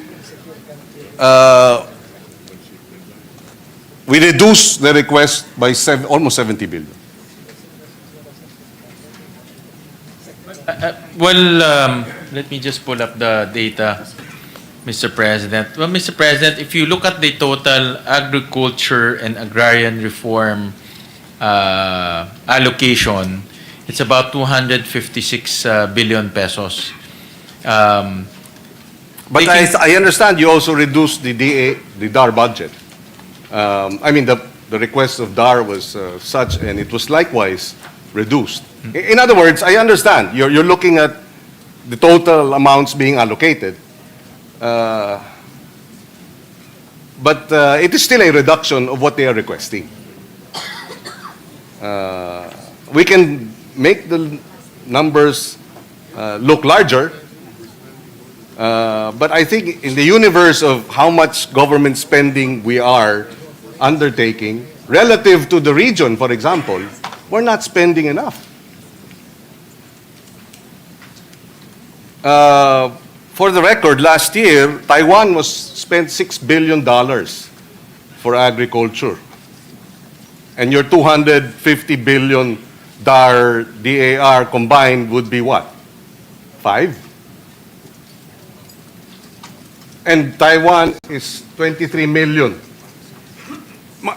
Anyway, my question is, do we have a long-term strategic, or at least 3-year strategic plan to increase the allocations for agriculture and fisheries, at least before the end of the term of the President? After all, the President took on the agriculture portfolio precisely because he was serious in addressing the challenges of agriculture. I understand, I was actually conferring with Secretary Pangandaman. I understand that under this administration that the agriculture sector was given a larger share Yes. in the budget. And I agree. I'm trying to get the exact amounts, Mr. President, compared to other administrations. And I agree. Like- And thankfully, it is getting a larger share. But I'd like to see a 3-year plan, if possible, to squarely address the underperformance of the agriculture and fishery sector. Mind you, and I'm sure the numbers are clear with our economic managers, poverty is largest or highest with our farmers and fisherfolk. Sabi ko nga, mataas ang presyo ng pagkain, how do we expect it to go down if our productivity is such and our food producers' poverty incidence is double the national average? Poverty incidence is about 27% in farming and fishing communities among farmers and fisherfolk, while the national average is 16. So if your food producers are hungry, where is the justice there? They feed the entire country, and yet they can't feed themselves. And so, yes, I understand the numbers are great, they're better, but can we expect, just a policy question that I hope can be answered. Can we expect more increases in the budgetary allocations for the next 3 years for agri and fisheries? Well, Mr. President, if you remember, no less than the President sat as the Agriculture Secretary for, I think, almost a year, Mr. President. And that signals the importance given to the agriculture sector by this administration. Dahil talagang si Pangulo na ho ang umupo para masigurado niya yung mga problema, maayos niya personally yung mga problema natin sa agriculture. At more importantly, pag Pangulo nakaupo doon, sigurado yung budget lalaki, Mr. Yes. President. So, Mr. President... At lumaki naman. At lumaki naman, Mr. President. In fairness, lumaki naman. Yeah, lumaki naman, Mr. President. As to the long-term, the 3-year or the long-term plan, Mr. President, may I ask the indulgence of His Honor that during the budget of the... Well, you will be defending the Yes. budget of the... I will be defending. But I wanted to hear the side of the economic managers, precisely because the DA asked for X amount, but the DBM and the economic managers slashed it by 70 billion or 68 billion.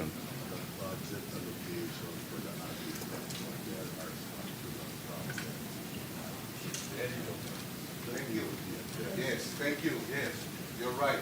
I want that on record.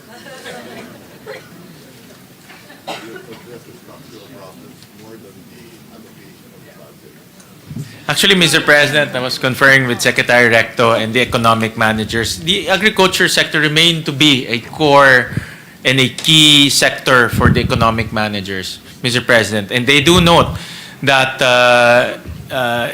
the whole agricultural sector needs structural reforms to address the bottlenecks as well as to make sure that productivity increases in the sector, Mr. President.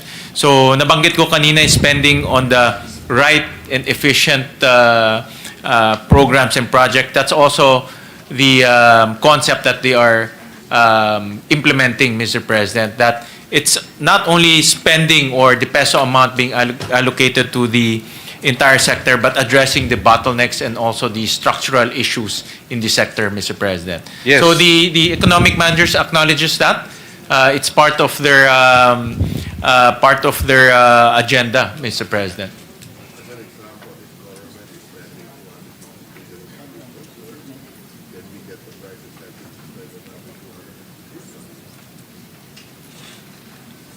I agree. Mr. President, I want that on record too, please. well, Secretary Recto mentioned that if the government is spending 250 billion on agriculture, we can also attract the private sector to invest in agriculture. And personally, that's also a huge missing potential in the agriculture sector, bringing in private sector and involving the private sector in improving productivity and also make profit for them. If it makes sense for them, then they will come in. So we have to address the structural issues. Would the good sponsor and the economic managers agree that part of the structural reform is how to unbundle, I don't know what the right term is, regulatory capture? I can see that the Dev Secretary is. Yes. Can we put that on record? Yes, Mr. President, put his let the thumbs- record reflects his thumb that up. Secretary Balisacan put his thumbs up, Mr. President. So that's in agreement to your statement, Mr. President. And therefore, part of the structural reforms will require addressing the challenges of regulatory capture, number one. Because unless we free the sector from regulatory capture, you cannot inspire the private sector to come up with 250 billion. Is that not right? Yes, Again- Mr. President. And part of the reforms, structural reforms that we need to do is also logistical bottlenecks, Yes. Mr. President, infrastructure bottlenecks, Mr. President. Importation, smuggling bottlenecks? Correct. And I think that's part of the rent-seeking issues that we also need to address. So these are the structural reforms. So hindi lang po yung pondo, but the whole structure of the agriculture sector needs to be analyzed and visited. And among these structural reforms we'd like to see, as shared by our Secretary of Finance, is number one, the renationalization of Extension Service. I think that is a major structural reform necessary. But if I may add, apart from renationalization of the Extension Service, bringing it back to the Department of Agriculture, so that they are down to the last mile, so to speak. They have an infantry to address, but a hybrid type of renationalization, because I would still like to have the local government present. A fine example that we were discussing with the chairman is how we address the backlog of school buildings during the time of President Aquino. It was a combination of PPP as well as matching and active involvement of the local governments. It was a two-pronged approach. You got PPP, you got private sector to come in an open and transparent public bidding. It was not the Department of Public Works. And then you had matching. The national government, for every 10 or 5 school buildings that the LGU agreed to spend, to fund and construct, the national government will add another 5. So it was a matching.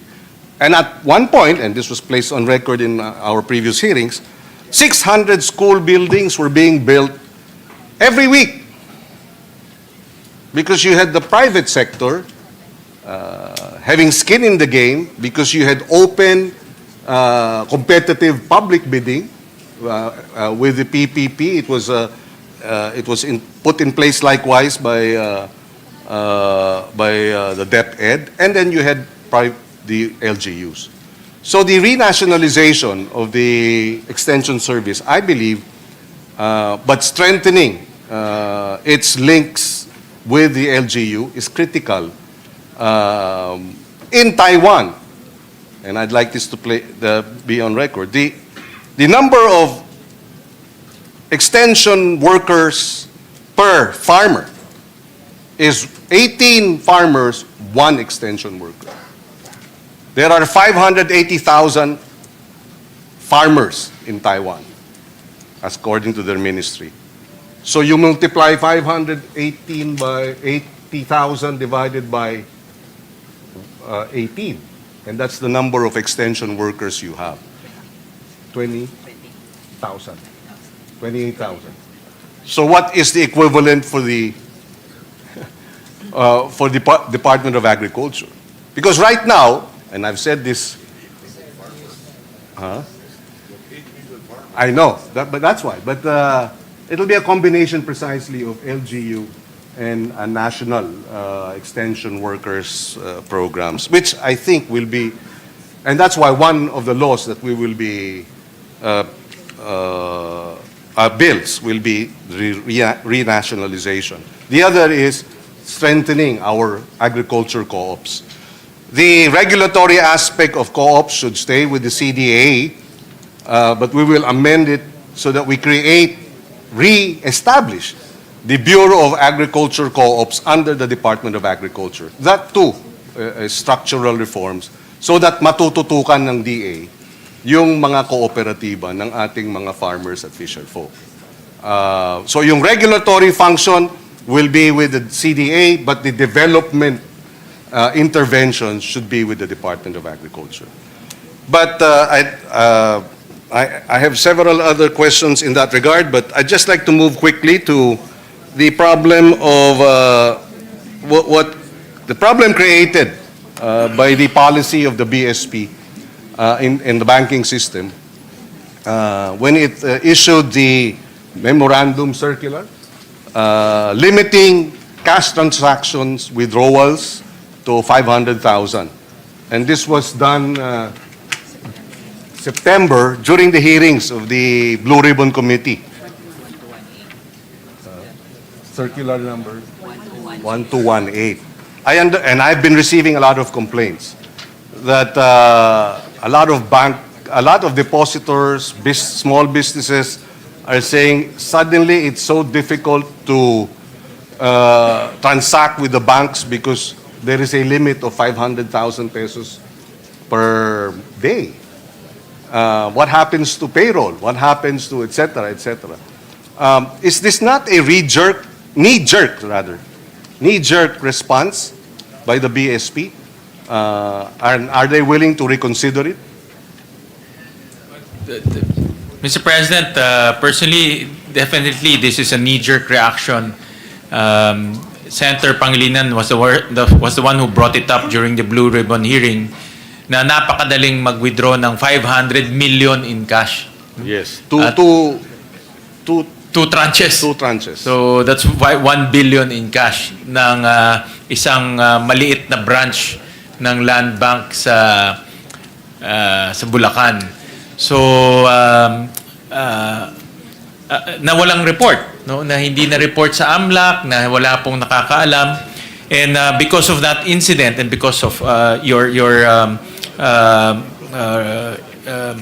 comment on that, the BSP reacted by coming up with a policy that the maximum cash withdrawal is 500,000. No? Yes. Kaso lang nga, marami tayong lalo na mga MSMEs ang nahihirapan ho dito. So, Just a clarification, this 500,000 is across all banks, no? Whether government or private?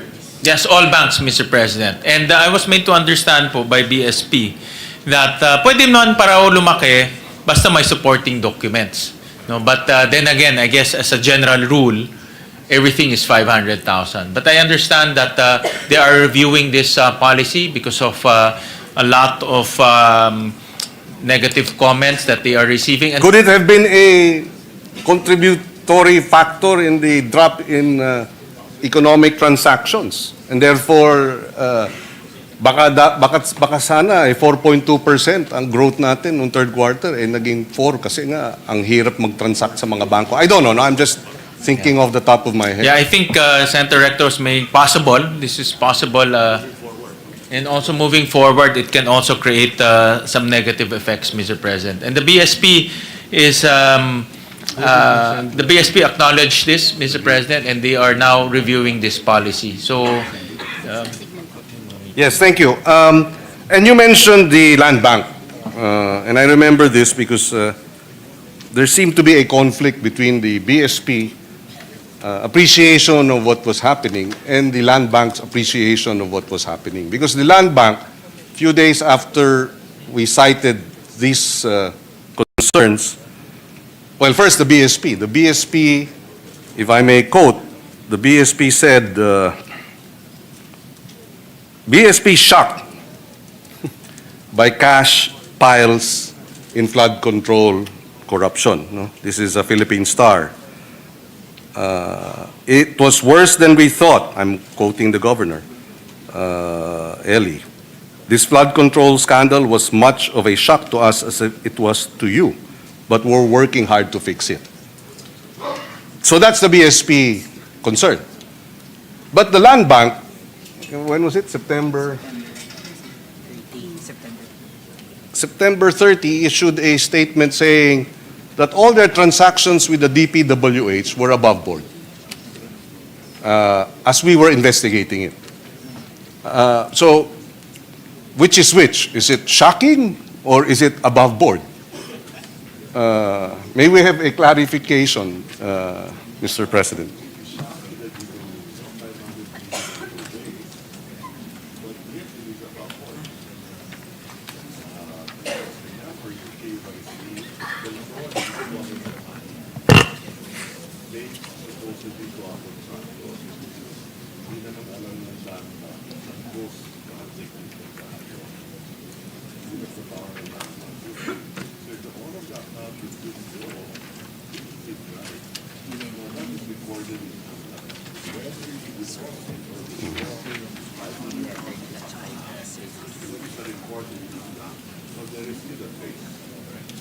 Well, Mr. President, it's both are, they acknowledge both statements. First, they were shocked because, like you have exposed, it's easy to withdraw 500 million pesos in cash in a matter of, and another 500 million pesos in cash in a matter of days. No?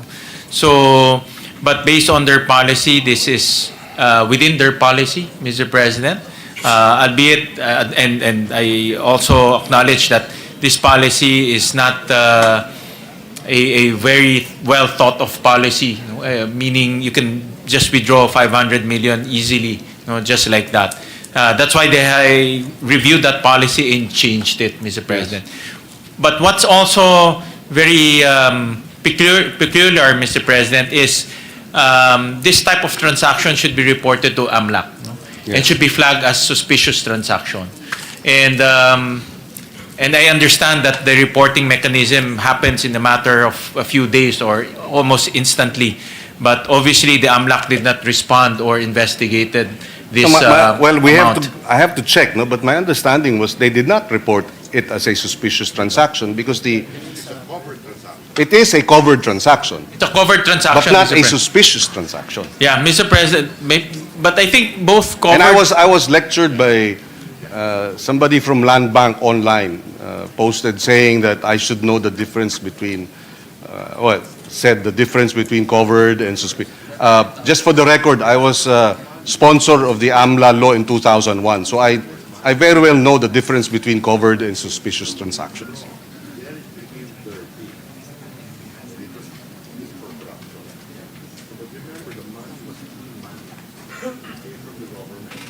Mr. President, I was made to understand that because this client, I understand ito yata si Sims, no? Sims. No, si Miss Sims ay Sally Santos, I think the name is Yes. Sally Santos, if I remember it correctly. She passed the Know Your Client policy. And at the same time, she's a government supplier or contractor. So because of the transaction, the Land Bank assumed that everything is regular. And because she's a government contractor, the Land Bank allowed the withdrawal of 500 million pesos in cash because it was a payment to her for a government project. Hindi naman po alam ng Land Bank na ghost project pala yun. Perhaps they have to review their Mr. President, policies, because why not release it in a check? Yeah, well, cash was requested, Mr. President. I know, but it's a government bank.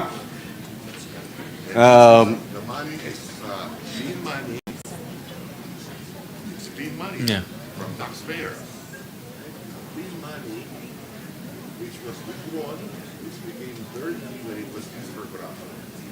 Well, Mr. President, because of regularity, no, si Miss Sally Santos was paid, no, because she's a Yeah. contractor. Yes. But I think, Mr. President, personally, I think Land Bank should be circumspect and also be more vigilant in this type of transaction. Hindi Well, naman. my concern, yes, I share your sentiments, Mr. President. And na I hindi- agree, yes, I agree Yeah. with you because, well, the statement of Land Bank felt like they were absolving themselves while we were still investigating them. No, I mean, I can understand they're protecting their bank, you know, and their depositors and their desire to protect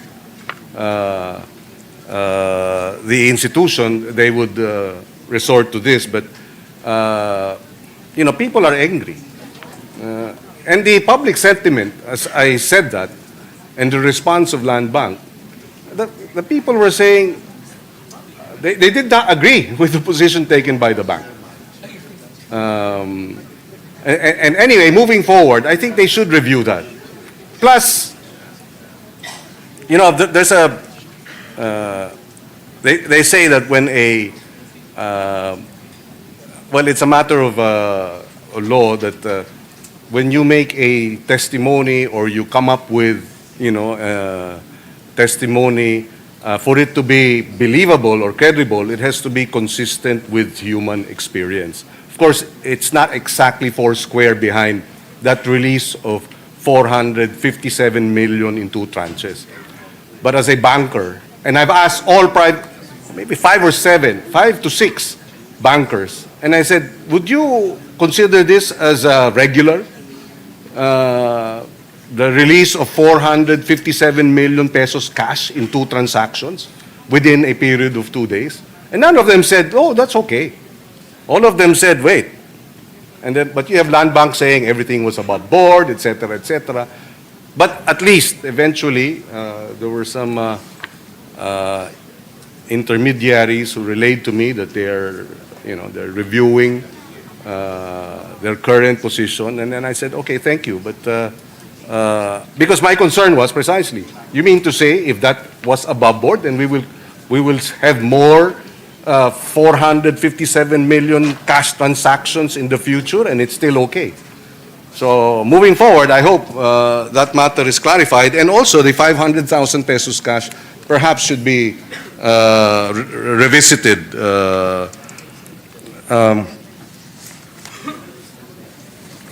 Maybe 2 more minutes of questions. We go back to the... Yes, Mr. President. Well, just to Yes. as a feedback, the Secretary of Finance is the ex officio chairman of the Land Bank, and he's here, and he committed That's why I'm to raising it. That's why he committed to review this policy and make sure that the bank will not be used as a conduit for corruption, Mr. President. So Thank you. we will Thank look you at for that policy. reassurance and the manifestation as expressed by the sponsors of the position of the ex officio chairman of the board of the Land Bank. I wish to go back to the revised poverty threshold. I raised this in the hearing, and the answer was tentative because they were still, I believe the Dev was still putting together the numbers. May we know what is now the poverty threshold? Do we have the numbers?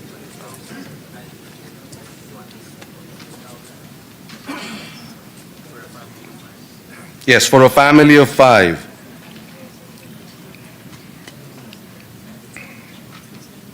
What was it before, and what will it be moving forward? For NCR, Mr. President, the poverty ratio for a family of 5 is 15,714 pesos per month, Mr. President. Family of 5, okay. This is 2025, October 2025. This is as of 2023, Mr. President. Okay, 2025. And the estimated poverty threshold for 2025, Mr. President, will increase to 20,312 per month for a family of 5, Mr. President. Okay, that's the estimate, 20,000 Yes, Mr. President. for NCR. This is for NCR, Mr. President. So it's by region, or would you have? Yes, by region, Mr. President, because the food prices per region is different, Mr. President. But if you average it out, what is the national average?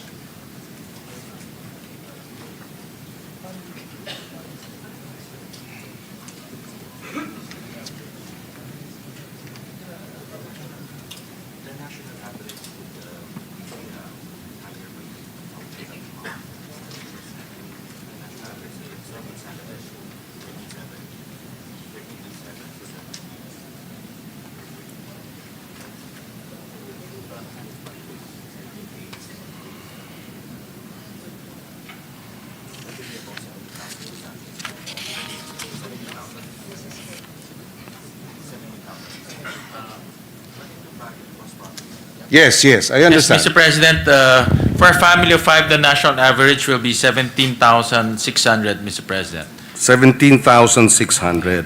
And it's a jump from 11,000. Yes, Mr. President, you're correct. Okay, good, because that's precisely why there was a degree of concern about the 64 pesos per day food threshold based on the Yes. 11,000. And now it's almost double, actually. Yes, Mr. President. Well, Mr. President, as you know, as our economy grows, our poverty thresholds go down as Yes. well, Mr. President, and that's good for us, Mr. President. Okay, so just to run up, NCR, it's 15,500 per month in 2023, and it's projected, estimate to be 20,000 a month for a family of 5 for 2025. And the national average, of course, it varies for every region, would be, the poverty threshold would be 17,600 a month. Okay. Yes, Mr. President. Thank you for that information. I have other questions, but I will go through perhaps a second round and allow other colleagues to raise their questions. Thank you very much, good sponsor. Thank you very much to Secretaries Recto, Your Honor. Secretary Balik. Your Honor, Senator Pangilinan, aren't you going to ask about the 500,000 limit? Yes, I just did, Mr. President. And they- what do they plan to do? They are now reviewing it. Ang sagot nila is, basta may supporting documents, it can be higher than 500,000, but they agree that it has had an effect in terms of, well, in a way, the ease of doing business because transactions have become more difficult, bank transactions. And they've also said that it may affect the overall health of the economy when such economic transactions are hindered because of such policies. So they're now reviewing it, and they're hopefully you can end the review and come up with a more flexible policy, Mr. Sponsor. Well, I Mr. mean- President, All right. you can view this as a friction in business, Mr. President. For example, before, if you need to give salaries to your employees, you only need to go to the bank once. But now you have to go several times because of the cap, Mr. President. So it's friction in a sense that you waste time, you waste gasoline, you waste effort. So friction, as we all know, slows down our economy, Mr. President. Thank All you. right. Thank you. Thank you, Mr. President. Thank you. I'd like to place on record that I'm very thankful that we have Senator Win Gatchalian as our chairman of the Committee on Finance. He has been very sympathetic to the agriculture sector, and we thank him for that. And we hope that in the next 3 years, we will have leaps and bounds in terms of government spending in agriculture, correct spending in agriculture and fisheries. Correctly, of course. Yes, thank you, Thank you, Senator. Mr. President. Thank you, Majority Leader. Thank you, good sponsor. Thank you, Secretaries RC, Secretary Ralph, Secretary Amina, and to the entire DB, to our representative from the BSP. Maraming salamat. Thank you very much. Thank you. Majority Leader. Yes, Mr. President, next to interpolate is Senator Joel Villanueva. I move that he be recognized. Senator Joel Villanueva is recognized. Thank you very much, Mr. President. Thank you, Majority Leader. Mr. President, may we know if our distinguished chairperson of the Senate Committee on Finance would yield to some questions from this humble representation. Yes, Mr. President, I'll be more than happy to receive questions from my kakambal, Mr. President. Thank you, Mr. President. Mr. President, at the onset, may I just put into the records of this August chamber that if you look at the government's revenue performance, it continues to show improvement with 16.7% revenue effort in 2024. The highest po ito in 3 decades, reflecting stronger collection, efficiency, and fiscal discipline. For 2026, revenues are projected to reach 5 trillion pesos, with tax collections expected to grow by an average of 10% annually from 2025 to 2028. And with that, we'd like to commend the efforts of our Department of Finance, Department of Budget and Management. We have, of course, Senator Secretary Ralph Recto, our mentor here in this August chamber, together with Secretary Mina, Secretary Balisacan, and the entire DBCC family.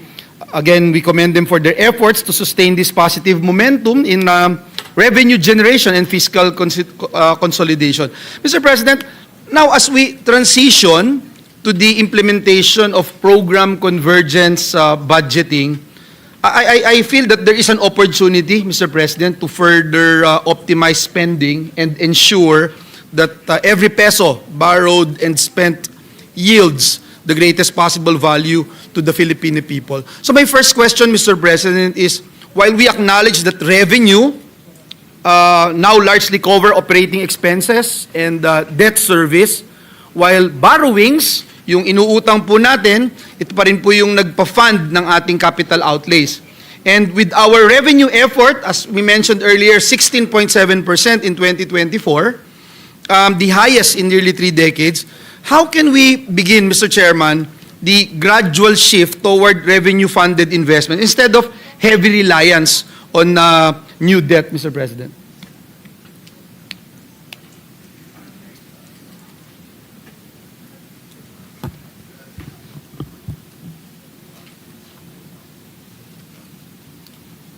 Mr. President, I can attest that the country is doing very well in terms of revenue effort.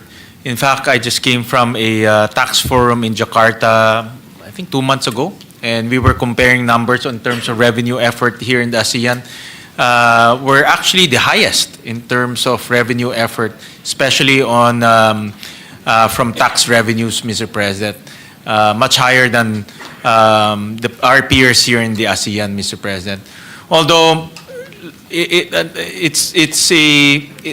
the question of the good gentleman from Bulacan will not be as easy because we have to balance raising taxes as well as spending, Mr. President.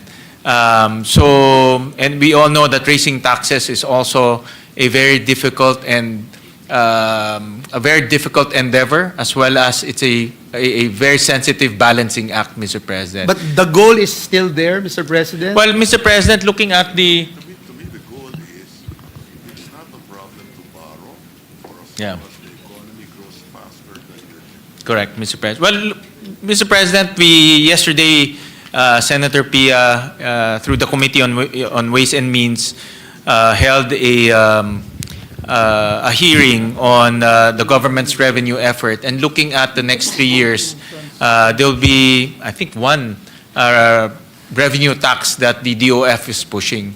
So having said that, Mr. President, we now have to look at how to grow our economy, or how to address our spending through borrowings and increasing our borrowings, Mr. President, so that we can address the needs of our country. And Mr. President, what's important here is we have to continue to grow. Mr. President. Yes. We have to continue to grow our economy so that the strategy here is to outgrow the debt that we are incurring, Mr. President. Thank you, Mr. President. But I think it's important to note that that is still the goal. The shift towards revenue-funded investment. Yes, instead Mr. of- President. Yes. And I think if I hear it right, as I was listening not just to the chairperson of the Senate Committee on Finance, but also to our idol guru, Senator Ralph Recto, he was saying it's not that easy because definitely it would be gradual, Mr. President.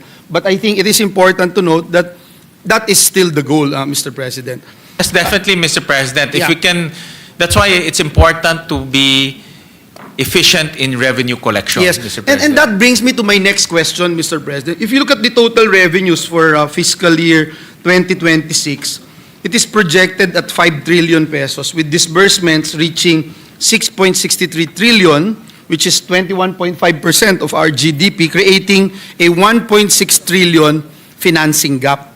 And with this in mind, I thought it would be interesting to find out our strategies, if there are any strategies in place to ensure that the economic growth consistently outpaces debt growth, not only through fiscal consolidation, Mr. President, but also through improved absorptive capacity, better program execution, and the implementation of what we mentioned a while ago of program convergence budgeting to optimize returns from every peso being borrowed, Mr. President. Right, Mr. President. Yeah, that's So- why. So the strategies are in place, Mr. Yes, President. Mr. President. May we hear?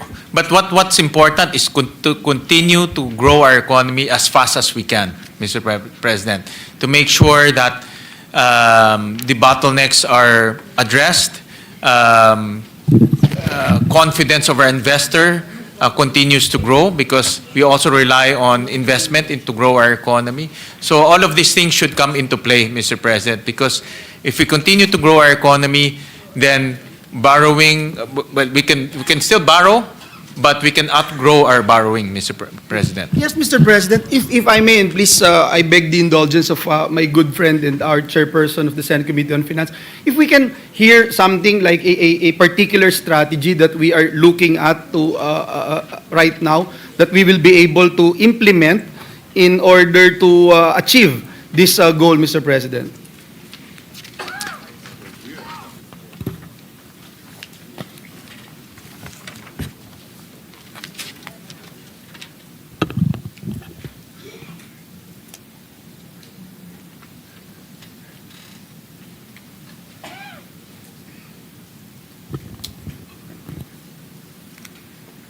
President, we also approved here in the Senate the medium-term fiscal framework.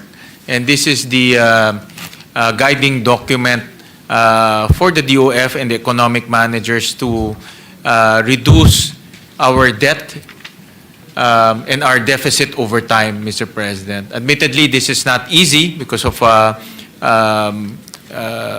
various headwinds that we cannot forecast. But the goal here is to reduce our deficit, reduce our debt to GDP, continue to grow our economy, Mr. President.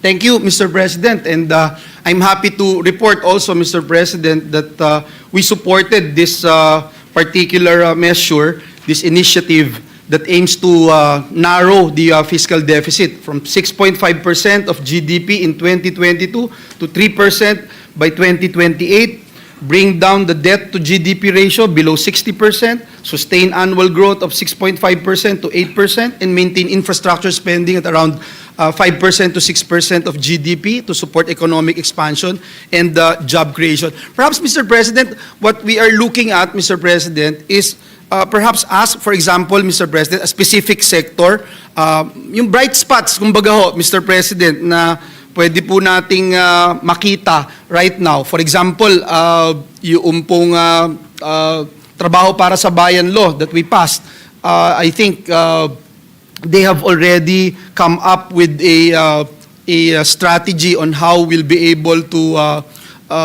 come up with our master plan insofar as job creation is concerned.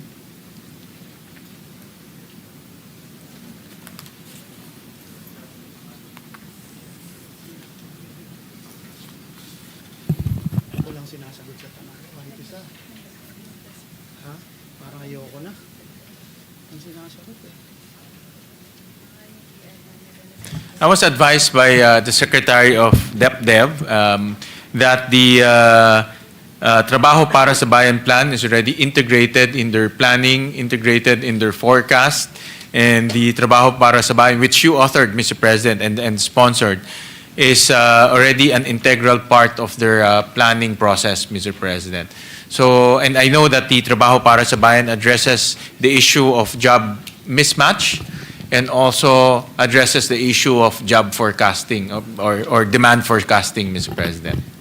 Thank you, Mr. President. Let me go to another topic that, of course, Mr. President, I don't want to leave sana itong program convergence budgeting, no? Yung implementation po nito. Pwede ho bang tanungin na lang din, Mr. President, how can government ensure that borrowing supports projects designed for multiple and complementary uses, Mr. President? Kunyari po yung water impounding facilities that can also serve as irrigation sources during dry months, yung pong storage or retention systems during rainy seasons, Mr. President. May we know how can the government ensure na ganito po yung borrowing policy natin, Mr. President?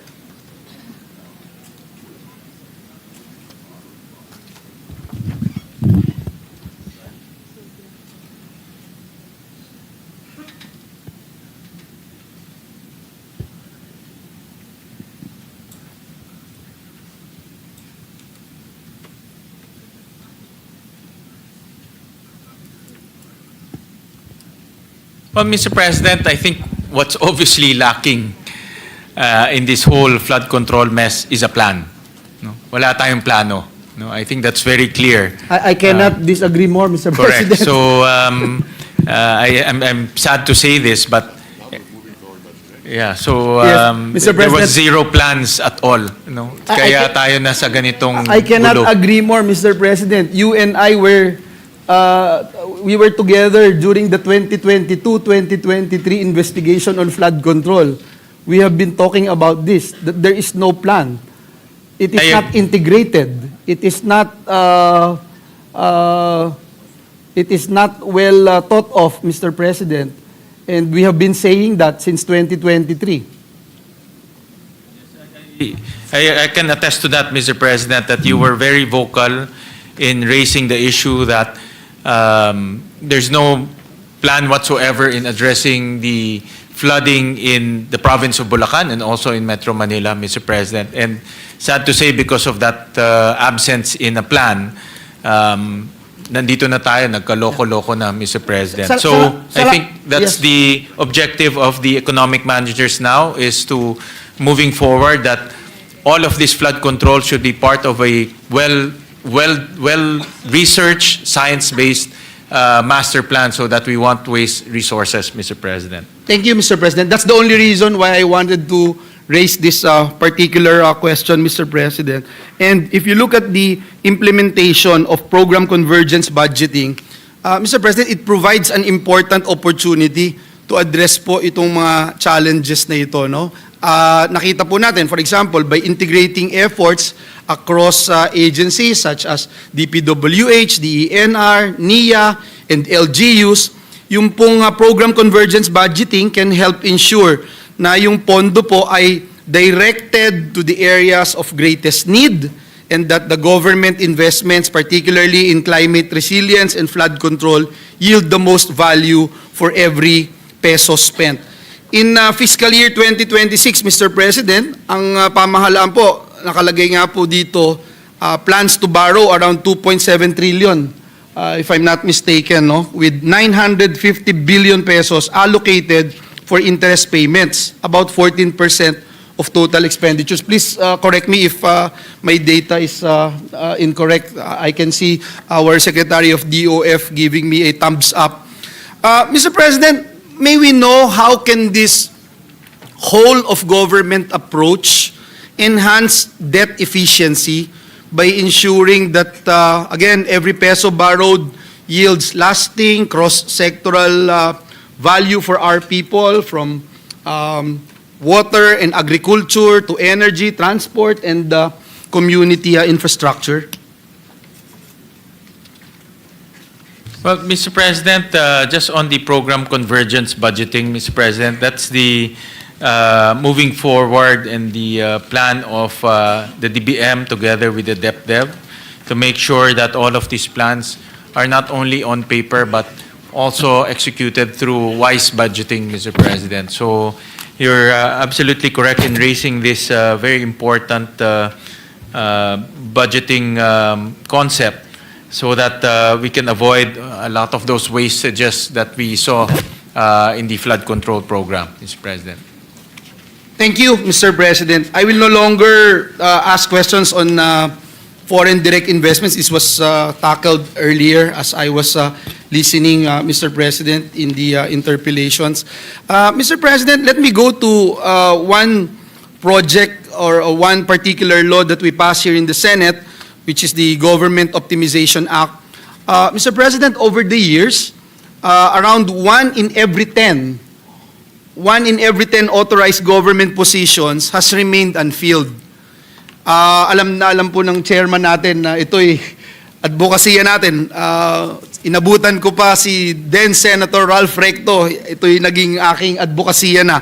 In 2026, there has been a modest improvement, Mr. President, with only 7.51% nag-improve finally, Mr. President. A total of 2 million positions unfilled compared to 9% in 2021.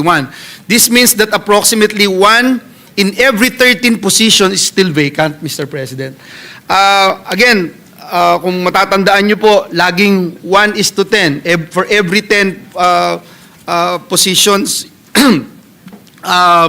vacant po yung, hindi po napupunan yung isa. Ngayon po, 13 na. So, nag-improve by 3 positions. Finally, Mr. Chairman, natatawa ka kasi every year, tayong dalawa, lagi tayong magkatabi pag pinag-uusapan ho natin ito.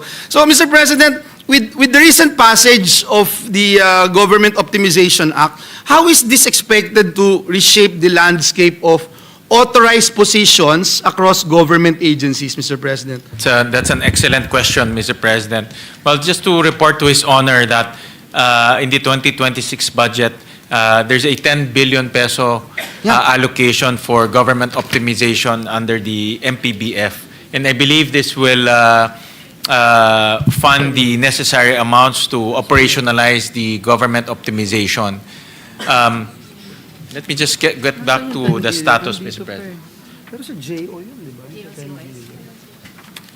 I think, Mr. President, if I may clarify the good chairman, I think it is for the job orders and the contract of service, yung 10 billion. If I'm not mistaken, it's not for the...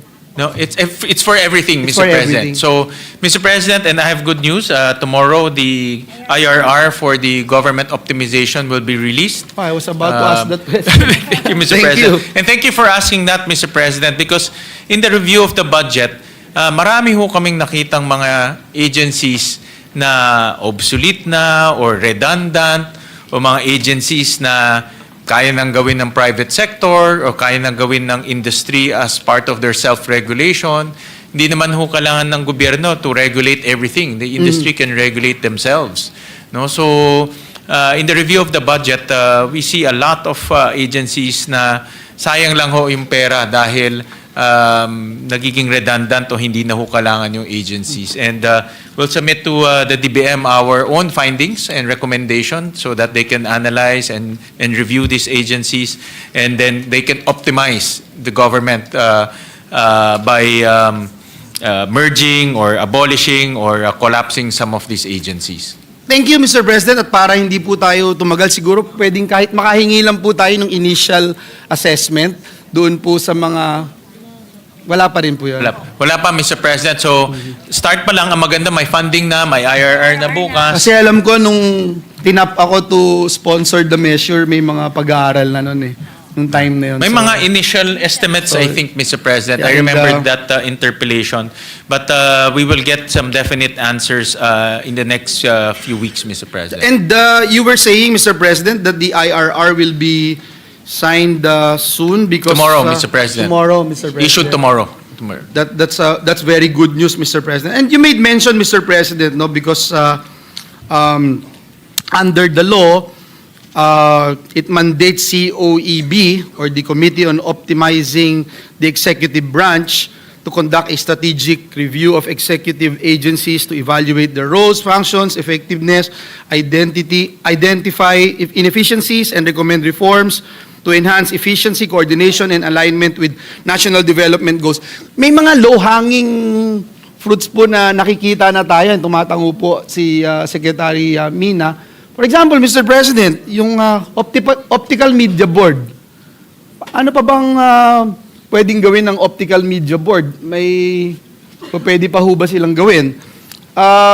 Nung time po na dinidiscuss natin, and again, this is with all due respect to our friends in government, of course, gusto natin alagaan sila, malagay sila sa tamang posisyon sa gobyerno at masiguro din na mapoprotektahan yung kanilang karapatan. I remember, Mr. President, and Senator Recto was still with us during that time when we were discussing the Department of Migrant Workers. A certain agency, that agency, Commission on Filipino Overseas, if I'm not mistaken, CFO ba yun? CFO, Tama. Mr. President. And then when we asked what programs they are implementing, we were told na yung mga nakatira, for example, sa Inglaterra, i-recruit sila na pumunta sa Pilipinas para makabisita dito sa Pilipinas. Yun yung program nila, and the chairperson is laughing, and I know you still remember that particular time when we were talking about this, and this has been, 5-6 years ago, Mr. President. So, ito lang po, nais ko lang banggitin po ito para masiguro natin na yung pinaghirapan din nating panukalang batas noon na ngayon ay Republic Act number 12231 ay mapapakinabangan na ng ating ng ating pamahalaan. I share your sentiment, Mr. President. I'm 101% with you, Mr. President, on those observations. In fact, mayroon din kaming na-observe, mayroon din kami na-observe under kay Secretary Balisacan, yung Philippine National Volunteer Service Coordinating Agency. Parang kailangan pa ba natin ng agency para kumuha ng volunteers? May Red Cross naman, meron namang LGU to gather volunteers. So, and no, walang personalan po. I'm sure nandito sila. No? But we're just saying na we have to optimize government resources. Sayang ho yung pera eh. No? Some of the NGOs can do it better than government, Mr. President. I can also share, Mr. President, especially with our DBCC members, Mr. President, that when we were in TESDA, we were looking at several agencies of the government implementing trainings. There's TESDA in the Department of Agriculture. There's TESDA in the Department of Trade and Industry. There's TESDA in... there's so many training programs, Mr. President. Nakakalito na po, Mr. President. And itong batas na ating ipinasa ay tingin ko malaking magiging tulong para sa ating pamahalaan. And that brings me to my next question. Do we have updated estimates, Mr. President, on the potential savings na magmumula po dito sa optimization program, along with any revised parameters and assumptions that will somehow guide the implementation of the law moving forward, Mr. President? Meron pa nga ho tayo, Philippine Racing Commission, Mr. President. Pati ba karera ng kabayo, kailangan pa pasukan ng gobyerno, Mr. President? I think yung private sector na pwede na ho silang to self-regulate. I don't know kung nandito sila, but those are the things that I think government should stay out of and let the private sector self-regulate. No? I agree, and I share the sentiments of our dear chairman. Marami pa yan, Mr. President. Yes, I recall, Mr. President, Secretary Mina, the list. Secretary Mina, I recall there was a time that I was given that the cost-benefit analysis presented to our office by DBM that the potential savings could ranged from 3 to 7 billion, if I'm not mistaken. Is that a decent figure, Mr. President?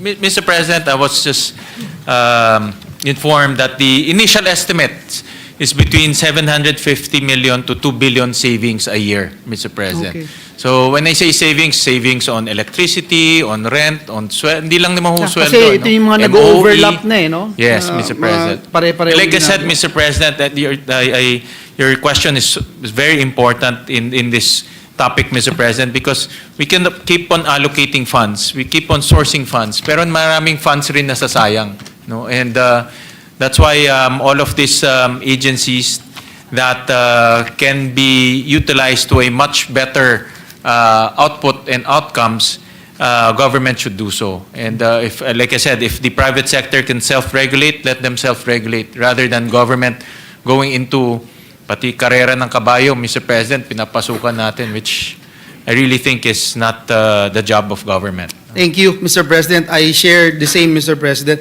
Mr. President, let me go to what the good chairman made mention a while ago, that the DBM has confirmed that there's 10 billion pesos has been allocated in the 2026 proposed budget under the MPBF for the implementation of the Government Optimization Act.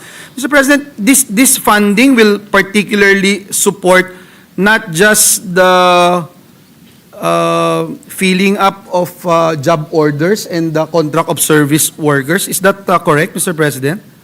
Mr. President, it will fund various activities in the optimization implementation.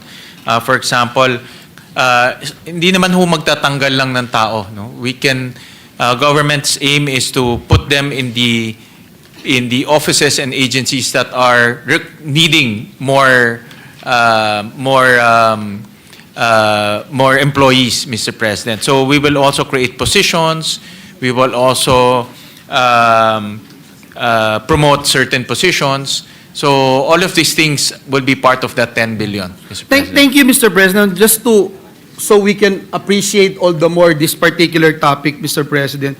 In June 30, 2025, the government employs a total of 919,868 job orders and contract of service workers. Believe it or not, Mr. President, and you are aware of this, I have been perennially every year raising this particular issue. There's a slight decrease from the previous year's figure. 939,000 po dati, 771. So may slight improvement. Nakakatuwa kahit papano, Mr. President. But if I share with you my personal experience since 2017, I remember 2017 when I took the cudgels of raising this particular issue every single year. In 2017, there's only about 657,067 job orders and contract of service. Again, this June 30, 2025, that's 919,868. Mr. President, with this in mind, are there specific government agencies foreseen as likely to somehow implement this initiative first, given the image, Mr. President, and the large number of JOs and COS workers they currently employ? I thank the good gentleman from Bulacan for consistently raising this issue, Mr. President. In fact, we missed you during the budget hearing of the Civil Service Commission because we also raised this issue to them that yung mga GOs and contract of service ho natin does not receive the same benefits, and most especially the security of tenure compared to the similar positions compared to the other civil servants who are doing the same responsibilities as them. So, in other words, the same responsibilities but no security of tenure, even no benefits, Mr. President. And this should be addressed and looked at holistically Mr. President. And I'm sure the Secretary of the DBM is also here. And it's good to recommend to the Secretary to make this as part of the optimization conversation and topic in the optimization. Because while we are optimizing government, we should also look at how to improve the morale of our existing JOs and COS by making sure that they have security of tenure and also the benefits that they deserve. No? So dapat tignan lahat ho to, hindi lang ho yung optimizing the government, Now, Mr. President. when you made mention, Mr. President, of that constitutional provision about security of tenure, I remember debating countless number of hours, defending the ending endo bill. I remember Senator Recto was still with us then. Senator Recto even mentioned, I distinctly remember Senator Recto raised that issue, that the number one violator of endo is the government. And it was very hard for this representation to defend that bill.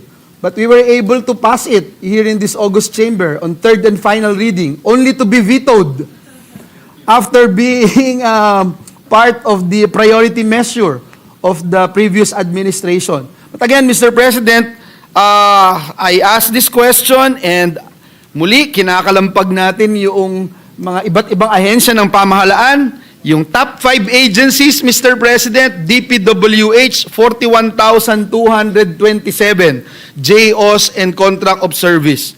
Hindi ko alam bakit ganun kalaki. Gagawa at gagawa rin naman talaga sila ng roads, magme-maintain ng roads, gagawa ng bridges.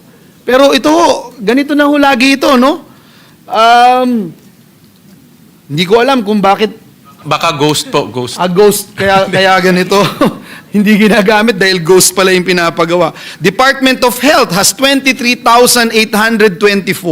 Department of Social Welfare and Development, 22,412. Department of Education, 18,781.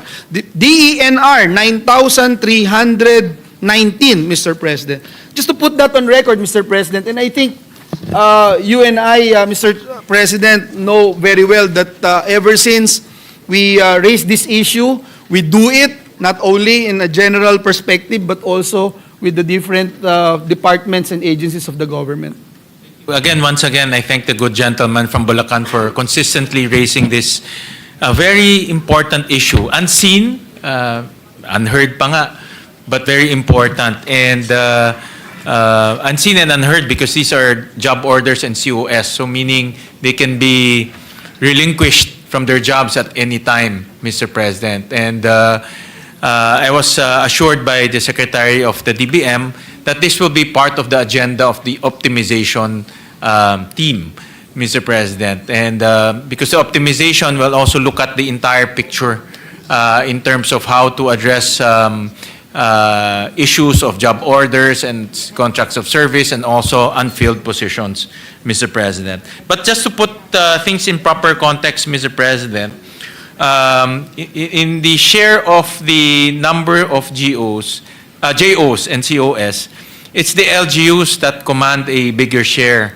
About 70% of the JOs and COS are with the LGUs, Mr. President. So the balance will be distributed to the national government and SUCs, Mr. President. So dapat mapasok rin natin yung LGUs in that conversation, Mr. President, in that discussion. I agree, Mr. President, no, but I think both. Yes, definitely. We're not pointing violators, fingers. Mr. President, Yes, definitely. of our security of tenure policy as stated in our Constitution. Mr. President, let me go to my last and final topic, which is jobs, Mr. President. Our unemployment target for 2026 to 28 is between 4 to 5%. May we know, Mr. President, has the rise of artificial intelligence technologies already been considered in this projections, particularly with the potential displacement of workers due to automation and AI. Let me put on record, Mr. President, the World Economic Forum, the WEF's Future of Jobs 2023 report forecast that AI will transform the global labor market, potentially leading to a net loss of 14 million jobs by 2028. While AI is also projected to create 60 million new roles. It is also expected that it will eliminate 83 million positions, primarily affecting routine tasks such as data entry and administrative work. Again, Mr. President, gusto lang natin malaman, Mr. President, kung ito po ba ay kasama na doon sa ginawang pag-aaral as we projected itong 4 to 5% unemployment target for 26 to 2028. Yes, Mr. President, the Secretary of the DepDev told me, informed me, that it's part of the Trabaho para sa Bayan plan, Mr. President, to look at emerging industries, disruptive industries, technologies that can displace our workers, Mr. President. And that's precisely why we added 3.6 billion to your favorite agency, the TESDA, Mr. President. Because one of the recommendations of the PSAC, the Private Sector Advisory Council, is to allocate scholarships for artificial intelligence courses, Mr. President, precisely to address potential displacements from the use of artificial intelligence. Mr. President, I'm very happy to hear the good news coming from Secretary Balisacan that they are on the right track. Yes, Mr. President. With regard to the Trabaho para sa Bayan plan, and in their program, they were able to include this particular itong nangyayari ngayon no, sa ating kapaligiran, the rise of automation and artificial intelligence. Mr. President, may we know what changes will be made from now on as we move forward, as we forecast labor market needs, considering po itong rapid development of artificial intelligence and its potential to alter labor demand across different sectors? Mr. President, before we answer that, I was informed by the Secretary of DepDev that their estimate about 14% of our workforce is vulnerable to AI. 14%, 1/4. Sabi ko, laki nga eh. No, so thank you for raising that and putting that into the consciousness of the economic managers that the risk of or the threat of AI is real and we should address that moving forward, Mr. President. So Yes, Mr. President, and let me also point out that the ADB has observed that the adoption of AI and Industry 4.0 technologies is fueling productivity growth across Asian economies, noting the ILO's analysis that there is now an increasing demand for a highly skilled workforce in the region, particularly in the fields like robotics, AI, and automation. Now, Mr. President, while AI ay expected po natin to automate many tasks, it is also anticipated na, yun nga yung binabanggit natin, it would create new industries and jobs. May we know how does the government plan to nurture the growth of AI-related industries that could create employment, create new jobs, job opportunities for our people, and perhaps support reskilling, upskilling, retooling programs, especially for those industries at high risk of automation. And may we know, Mr. President, if efforts on this already included po in this proposed 2026 budget, meaning at the end of the day, is our budget for next year AI ready, Mr. President? Mr. President, one thing, I sat through all the budget hearings here in the Senate, and one common theme that I hear from all of the agencies, especially those requesting for high budget for ICT, is AI. No?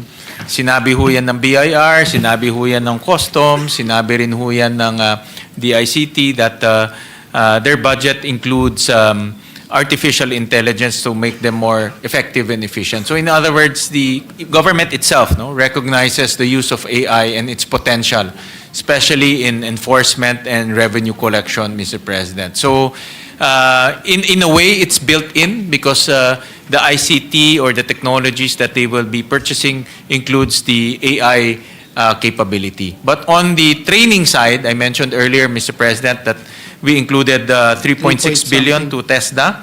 That will bring to about 9.5 billion for the scholarship programs.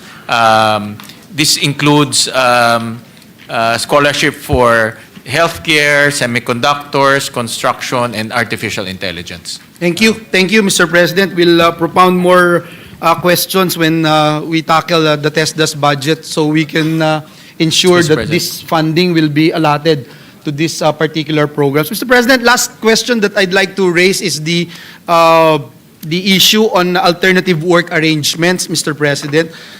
We were able to pass here in the Senate yung Telecommuting Act, and marami din po sa ating mga kasamahan sa BPOs nung nakaraang pandemya ay nagre-request na matulungan sila dahil yung mga iba ho, finorce sila na bumalik at magpakita, mag-report in person while they can actually do their job in remote areas or working sa kanilang mga tahanan. Mr. President, has the government evaluated the impact of widespread alternative work arrangements on overall labor productivity, GDP growth, and workforce participation, Mr. President?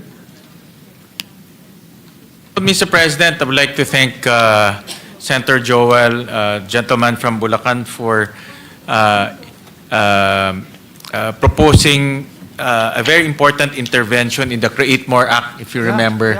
Now we allow businesses to do work from home / telecommuting and still enjoy fiscal incentives from government, Mr. President. So that's one intervention that you led and now is being implemented. But to answer your question, okay, Mr. President, the DEV is currently currently doing a study on work from home. Work from home arrangement, Mr. President. Yes, Mr. President, it will be available first quarter 2026. So in other words, meron ho silang ginagawang study, and how work from home arrangement can be, first, what's the effect to our economy and also the workplace and to our companies, and at the same time, how to implement it effectively through the policy issuances. Yes, Mr. President, thank you for that. And I think a lot of people get confused when we talk about different working arrangements, alternative work arrangements. Hindi lang naman po ito yung work from home na setup, no? Pwede rin yung, for example, skeleton lang yung papasok, nagpapalit-palit sila. Meron din po yung pag-aaral ng 4-day work week, etc. These are the things that we need to continue entertaining and looking into.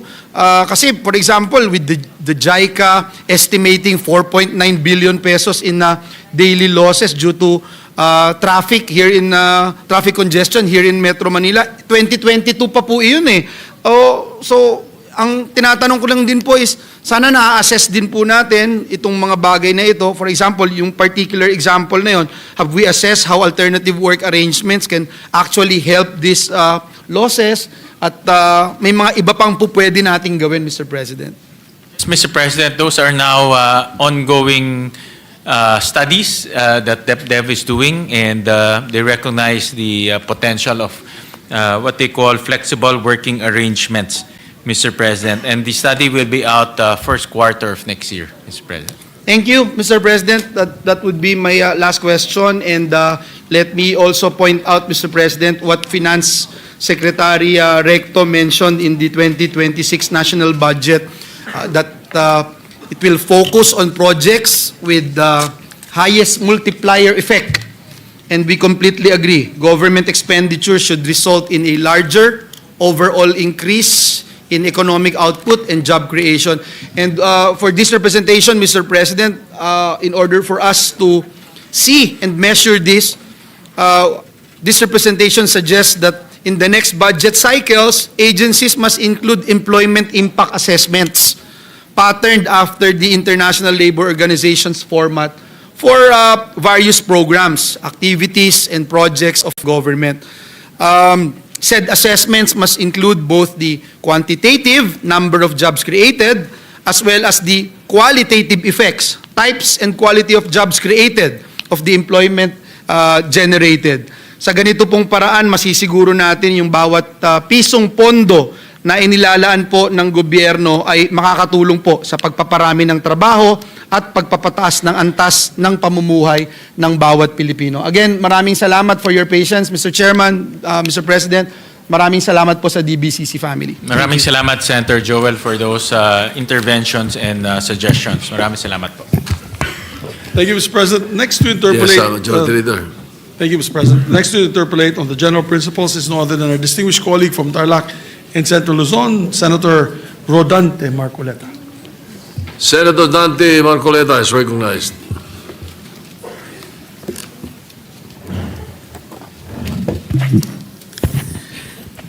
Maraming salamat po, Mr. President. Mr. President, nung mga nakaraang briefings po natin sa mga departments, nagkaroon po ako ng pagkakataon na i-discuss yung dynamics po ng ating 2026 budget. Nandito naman po ang ating kaibigan Secretary Recto. Kung di po ako nagkakamali, I did ask him about the consequences of the 6.7 trillion budget. Sir President, ang sabi sa atin ni Secretary Recto at the time, this amount will represent something like 22% of our GDP by 2026. Mr. President, tama po kaya ang aking pagkaka-recollect ng mga figures? 21.5% of our GDP, Mr. President. That is the exact figure. So halos ganun din po. Halos ganun rin. Halos kasi, pareho lang. Halos pareho lang, Mr. President. ang sabi niya, kung halimbawa 21.5 or 22% of the GDP, then our GDP will be at least 30 trillion pesos. Abot Mr. po doon. President. For next year, it'll be 32. Yeah. At naitanong ko rin po, Ginoong Pangulo, na kung ganito po kalaki ang ating budget, 6.7 trillion, magkano naman kako yung ating projected income? At ang pagkakaalam ko po, ang nasabi sa atin, Mr. President, ay about 5 trillion. Yeah. And leaving a deficit of 1.5 trillion pesos. Yes, Mr. President. To be exact is 4.9. Pero nasa 5 na rin, Mr. President. Ang ibig sabihin po, Tama ko kayo. Mr. President, sa 1.7 trillion ay this is about 142 billion per month. 4.7 billion per day. Na utang natin, 197 million bawat oras. Tama ba? Yes, Mr. President. Pero dahil sa kakulangan po ng oras noong panahon na yon, Sir President, hindi ko po masyadong naitanong at ngayon siguro baka I will be in a position to ask a few more questions. How do we manage to grow our economy by, let's say, an estimated 30 trillion pesos for 2026? Mr. President, Mr. Chair, kayo na po ang nagsabi kanina na kailangan maging granular tayo ng konti. Diba? So, paano po kaya? Sapagkat ang nangyari po sa ulat po na ating nabasa kamakailan lang, ang ating pong GDP sa third quarter ay halos 4% lang. Mula po dun sa forecast na 5.2%. Nakakabigla po sapagkat parang isang napakalaking dagok sa atin na ganun kababa lang ang entire output ng ating ekonomiya noong third quarter compared with the prior quarter, which is 5.5%. Tama po, Sir President. Tama po, tama, Mr. President. Tama Kaya po kayo. kanina I've been listening to the questions and interpellations of my colleagues, Mr. President. Talaga pong when we consider the finite resources of our government, talagang pagtatalunan, kanino ba dapat ibigay yung mas malaking parte ng budget para sa ganun ay malampasan natin ang napakalaking problema ng ating bansa. Kanina po, si Senator Kiko talagang very strongly ina-advocate niya talaga kung kinakailangan na bigyan po natin ng mas malaking budget ang agriculture. Tama naman po yun. Ngunit kung ang lahat po ng departamento ay ganoon ang kanilang gagawin at kukunti naman po yung ating budget, paano kaya yun, Mr. President? Sa business policy po kasi, meron silang tinatawag na Pareto Principle, otherwise known as Pareto Optimality. You will be in a position to satisfy one person that consequently will make another person sad. Ibig sabihin, pag dinagdagan mo yung agriculture, meron kang babawasan, baka mabawasan yung isa. Paano niyo po babalansihin yun? But, Mr. President, napaka-hirap at komplikadong pagbabalanse ho talaga. Tama ho kayo, Mr. President. Kasi kung titignan ho natin in Tier 2, sa dami hong pangangailangan po ng ating pamalaan, ay talagang iilan lang po ang nabibigyan ng allocation. So talagang pina-prioritize po, may plano po, inumpisahan ho natin sa Philippine Development Plan, and then from the Philippine Development Plan, ito po ay ibinababa na sa iba't ibang mga ahensya. So ano ho to, talagang dapat ho natin planuhin mabuti, strategically, kung ano po yung mga dapat nating unahin na i-address bilang isang bansa, at the same time, ano po yung mga bagay na kailangan natin para lalong lumaki ang ating ekonomiya. Mr. President, they say that the devil is in the details. Naitanong ko po kay Secretary Recto nung panahon na nagbi-briefing pa yung kanyang departamento. So para ma-achieve natin more or less ang 30 trillion output ng ating economy, he suggested that we should grow as fast as we can. As a matter of fact, I recall he said, maybe we should grow at 7.5%. Mr. President, na-recall ko po kaya ng tama yun. Ang target ho natin next year, Senator Dante, is between 5 to 6%. Yun po ang ating target. Yun nga po, kaya ako'y nalulungkot. Narinig ko nga yun sapagkat yung 30 trillion pesos trillion pesos para po yun ay ma-achieve natin, kailangan natin talagang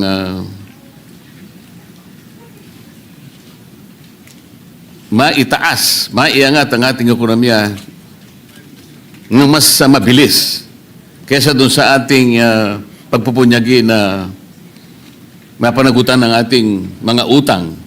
Mas mabilis dapat yung pagsulong ng ekonomiya. Kaya sabi ni Secretary Recto, at least 7.5% or even more. Ngayon po, Mr. President, talagang ako po ay nalulungkot kung paano natin gagawin. Sumadsad po yung ating ekonomiya at 4% itong nakaraang quarter.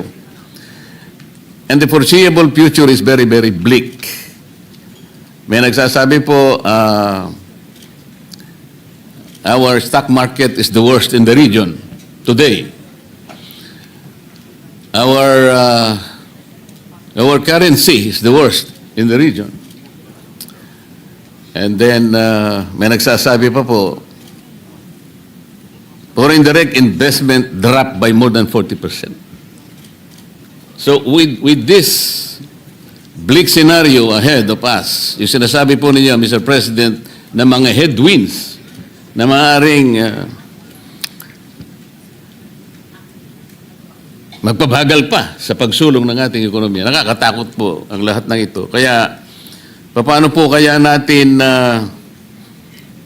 gagamitin ang ating mga granular analysis dito? Like for example, at 6.7 trillion pesos, Mr. President, gaano po kaya yung idadagdag sa ating per capita GDP? Dapat meron po tayo kahit pa paanong estimates. The balancing act is there, but the details must also be presented. Kahit pa paano, ay makita po natin kung tatama o hindi. Kasi po, nung isang araw, bumisita po yung ambassador ng Australia sa aking opisina at sa aming pag-uusap. Napag-usapan po yung per capita GDP. Kamuntik na po ako nahulog sa aking upuan, Mr. President. Kasi ngayon ko lang po talaga tahasang nakita. As of 2024, the per capita GDP of Australia is $64,500 US. Mr. President, tayo po, 2024, magkano po yung per capita GDP in US dollars? So, kung 4,500... 4,500 Narinig ko. US dollars, Mr. President. $64,500 per capita Australia. Tayo po'y 4,000. Malayo pa, Mr. President. Pero Mr. President, Pero yung purchasing power parity natin, siguro times 2 niyan, 9,000. yes. And also, Mr. President, next year ho, maabot na ho natin yung upper middle income status. Kasi kulang na lang ho tayo ng $24, if I'm not, 20, kano? Exact, $26, Mr. President. So, in other words, lumalaki naman po yung ating economy even on a per capita basis, Mr. Gusto ko pong maniwala, Mr. President, kasi po, nung nakaraang taon, sa ganito rin pagkakataon, ang pagkakaiba lang, nandun po ako sa House of Representatives, ngayon po ay nasa Senado ako. At that time, I think last year, of the original members of the ASEAN, tayo na lamang pong hindi nakaka-graduate doon sa upper middle income. Halos ang lahat po ay nakaakyat na eh. Yun po yung nakakalungkot na bahagi. Kaya, with all due respect, kami po ay naghahanap ng konting mga detalye. At parang narinig ko pa nga ang estimates noon last year, ang sinabi ng ating kalihim ng DBM, by 2028, pasensya na kung gano'n ang pagkakatanda ko, Madam Secretary, buong tapang niyang sinabi na yung ating poverty incidence rate, sabi niya gano'n, magiging 1 digit. Ngayon po, ano na po yung ano po yung percentage ng ating poverty incidence rate ngayon, Mr. President? Sabi mo kanina, parang 16. Narinig ko, 16%. Ngayon po, matatapos na po ang 2025, papasok na tayo sa 2026. Halos 2 taon mahigit.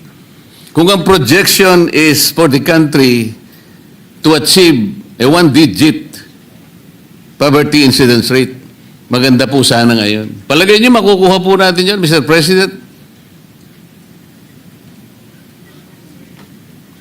Ngayon po, Mr. President, ang ating poverty incidence officially is about 15.5%. Ang target po is single digit by 2028. So, base po sa mga analysis ng DepDev, kaya naman po umabot ng single digit by 2028. Kung ang takbo ng ekonomiya natin ay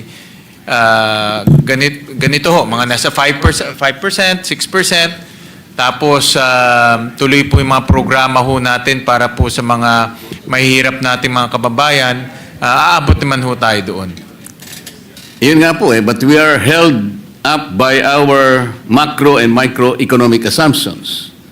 Mga indicators na ginagamit natin. If we say that we aim at 1-digit poverty incidence rate by 2028, the assumptions must be that dapat hindi gumalaw din. Every other indicators must be held constant. The economist would say, ceteris paribus. So ang laki po ng factors na maring hindi rin natin makuha kahit na 6.7 trillion. Ang gusto ko pong tuntunin, Mr. President, kung hindi naman natin mapuproduce talaga the desired GDP to finance 6.7 trillion, bakit po tayo nag-isip ng ganong kalaking budget? Parang halimbawa, yung pamilya ng ating respected majority leader. Ang kinikita niya ay X amount per month or per year. Pwede bang i-present sa kanya ng kanyang butihing asawa na ngayon ay miyembro ng Kongreso? Oh, darling, sabi niya, ito ang budget natin for next year. Sabi ng ating majority leader, Mr. President, ba't naman ganyang kalaki? Alam mo naman ang sweldo ko, ganito lang. Bakit doble pa dun sa kaya kong ibigay? Mahirapan naman ako rito. Ang sabi ng kanyang butihing asawa, Mr. President, hindi ko problema yan. Ikaw ang ano yan. Ito ang kinakailangan nating maipundar sapagkat kinuwenta ko na lahat ng pangangailangan natin, ng ating mga anak, ang kanilang pag-aaral, ang kanilang kalusugan at lahat-lahat na. Paano po yun? Hindi ba pwedeng sabihin ng ating majority leader, dahan-dahan ka naman. Hihirapan tayo dyan. Maaring lahat ay makuha natin sa pag-estimate. Ngunit, sa aktual, mahirapan naman tayo. Kasi po, tingnan ninyo, ang projected income is only 5 trillion. Ang ating budget ay 6.7 trillion. Uutangin natin 1.7 trillion. Hindi naman natin kayang ipundar yung ekonomiya para ma-achieve natin ang 30 trillion pesos or so. Because by that, we need to grow by not only 7.5%, maybe more. Mr. President. Mr. President, sa growth at 5%, aabot na ho tayo ng 30 trillion pesos, Mr. President, in terms of economic size, Mr. President. Having said that, Gusto ko maniwala, Mr. President. Siyempre, kung mas mabilis pa, mas maganda, Mr. President. Mas maganda, Mr. President. ngayon ang mahalaga kung uutang tayo. Siguro po magagawa natin yun, Mr. President, kung pagtutulungan natin. Halimbawa po, gusto kong itanong po sa ating DepDep, yung pag-allocate po ng mga budget sa ating mga ahensya para sa ganun ay ma-promote naman ng mga industries na nag-ooperate sa ating economy. Di po ba meron kayong tinatawag na input-output table, Mr. President? Po, Mr. President. Gaano po kalaki yung ating input-output table Malaki yan. sa economy?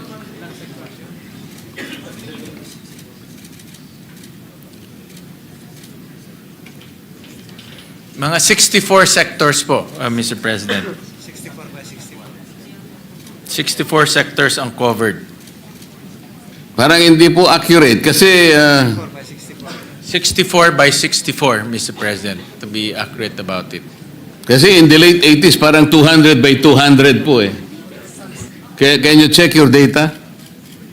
You might be referring to subsector. Yes, yun po yung subsectors, Mr. President. The entire economy. 24 Sir by President. 240 by 240. Yung Okay, subsectors. that's more accurate. 200 45 by 245. Importante po kasi yun, Mr. President, because dun sa input-output table, makikita po natin ang mga industries that influence each other.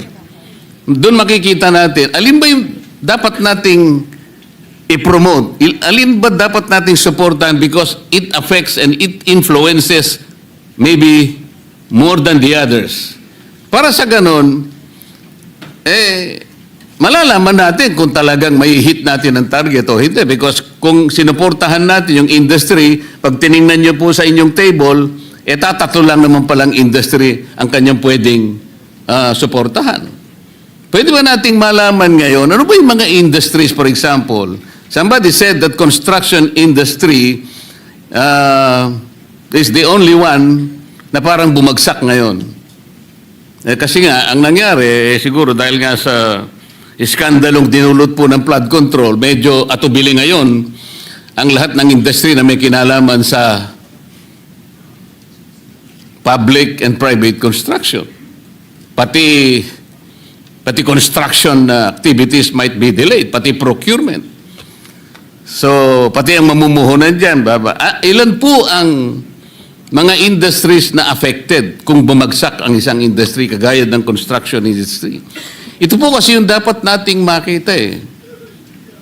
Imbes na pinag-uusapan po natin ay kung ano-ano, wala naman po kaming nakikita kung saan papunta po yung perang ilalagay at ilang industry ang maapektuhan, and that industry will be able to capacitate or even influence the growth of another and vice versa.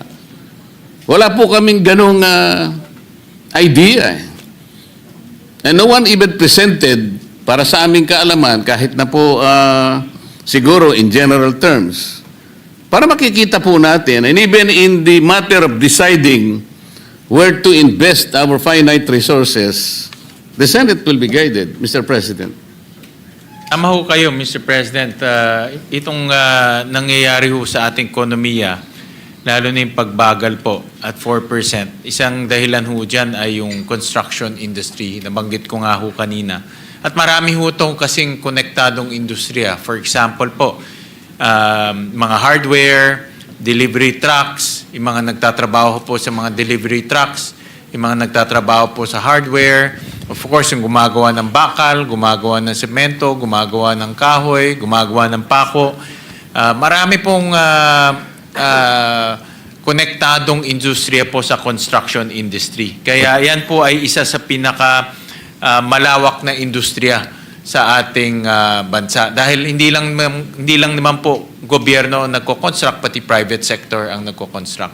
Pero, Mr. President, Senator Marcoleta, DepDev can submit to you a much more comprehensive study on the effects of the slowdown of the construction industry para ho talagang komprehensibo po yung ibibigay na report. Wala naman po akong particular interest. Kung baga nagamit ko lamang po halimbawa because somebody said na medyo naapektuhan po nga yung construction industry. Pero maganda ho pag-aralan to dahil ho talagang kung magiging ganito pa in the next quarter, makikita ho natin pagbagal ng ekonomiya ho. Siguro po, kayo po, Mr. President, Chairman, ay mas karapat-dapat na makatanggap niyan sapagkat malawak po ang inyong responsibilidad sa inyo pong balikat nakasalalay ngayon ang paglalatag ng ating 2026 budget. Napakalaking bagay po yan. It is a very important reference and input for you to consider, Mr. President.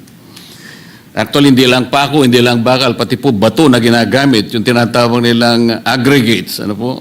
Merong riverbed, merong minimina sa bundok na kung tawagin, may kanya-kanyang sizes pa yun, Mr. President.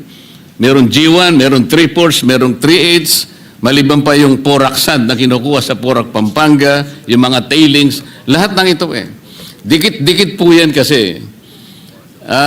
Kaya po kung walang maliwanag na larawan kung paano ang bawat industry ay nagkakaroon ng epekto sa bawat isa, kung paano ang isa ay nai-impluensya ng bawat isa, medyo parang hindi namin masundan kung paano talaga natin makukuha yung minimithi nating mga targets. upang sa ganun ay matustusan natin ang napakalaking budget na nailatag ng ating pamahalaan. Kaya po, medyo may konting duda lang po, Mr. President, kasi po may mga taong kinikilala naman sa ating lipunan, lalo po yung nasa business sector. Halimbawa po yung PCCI, the Philippine Chamber of Commerce and Industry, yung kanilang president na si Enonina Mangyo, sinabi po niya na anemic po talaga yung 4% GDP growth eh. At sabi niya, it's a wake-up call and reflects the challenges confronting key sectors of our economy. Ito po kanya ay, it is the weakest output since the 3.8% contraction of the economy na inapektuhan po ng pandemic. Sinabi pa po niya, Mr. President, MSMEs continue to struggle with high cost and limited access to financing. Manufacturers face rising production costs and logistical constraints. And our agriculture sector still needs stronger support to improve productivity. Ito po yung kanilang mga saloobin at mga pangamba.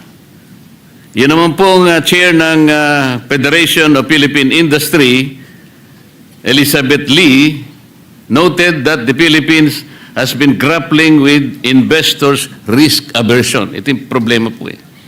People are spending less as prices bite and confidence dips. So hindi lamang po kami na nandito, tayong lahat na nandito sa Senado, Mr. President, kundi mga kinikilalang mga figura, mga industry captains ang nagpapahayag po ng pangamba kung saan patungo po ang ating ekonomiya. Si Alfred Panlilio po, na presidente ng Management Association of the Philippines, this is definitely very concerning, sabi po niya. He was referring to the 4% growth na talagang ikinabigla nating lahat. Ang sabi pa po niya, in my view, it is all about confidence in the country with all these corruption issues coming out. Mr. President, pati ang European Chamber of Commerce of the Philippines, ang sabi niya, as a consumption-driven economy, we see the recent crackdown in corruption as a contributor to its lower than normal growth due to cancellation of government projects. Ito po yung sinasabi natin kanina, dahil nga po sa maanumalyang pagpapatupad ng flood control projects, ay talaga pong naging negatibo ang pananaw ng napakaraming leaders ng ating industriya. Mr. President.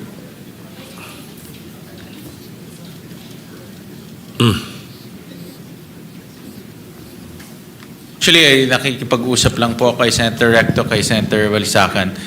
Isa rin pong dahilan, Mr. President, and I saw this also dito sa SGV report, yung household consumption rin ho natin bumagal, Mr. President.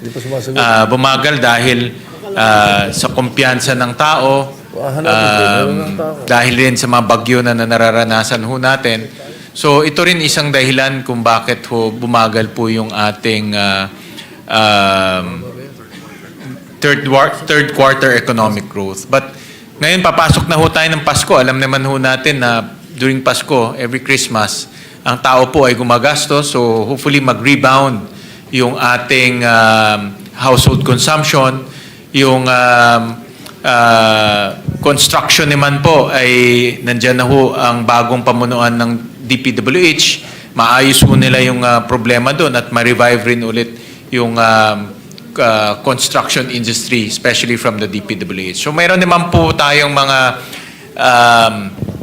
bright spots, Mr. President. At kaya kumpiyansa rin po ang ating economic managers na kaya nating umabot ng at least mga 5.1%, 5%, at least 5% by end of the year, Mr. President. The low end of the target, Mr. President. Pero mas maganda po siguro, Mr. President, na hindi lamang tayo bumabase sa Disyembre dahil darating ang mga festivities, kundi sana all year round naman po, meron tayong inaasahan na makakapagpasigla sa ating mamamayan, paano ma-increase yung kanilang personal disposable income. Mamaya po, meron akong i-recommenda. Total, nandyan na naman po si Secretary Recto at si Secretary Pangandaman. Kung hindi naman po sila kontra, Hindi ko kontra si po yan. Secretary Basta Recto kayo. hindi po kumontra doon sa isang proposal ko. Mamaya meron pong isa, sana hindi na naman siya kukontra para po maging masaya. Hindi ko kontra yan, sigurado. Ang kinabukasan natin. Sa DepDep, dahil nga po sa gulong idinulot ng flood control projects, malinaw po that we were able to establish that there is no comprehensive integrated master plan of flood control program.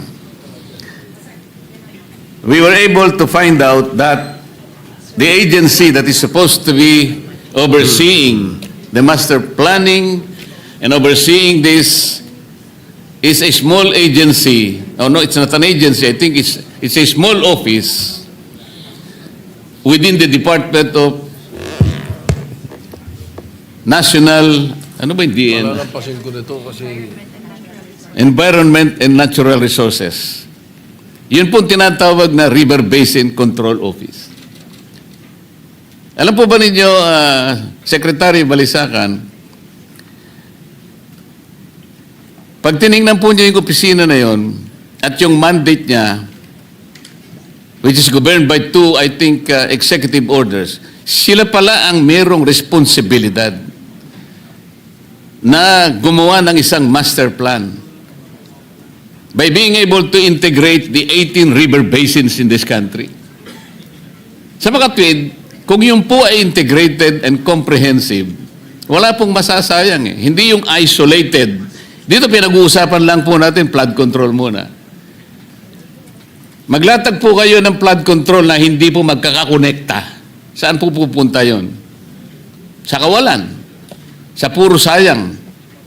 Kahit na ipagpalagay po natin na hindi ghost, pagpalagay natin na these flood control projects were constructed according to specifications, the materials are superior, kung hindi rin naman sila magkakadugtong eh.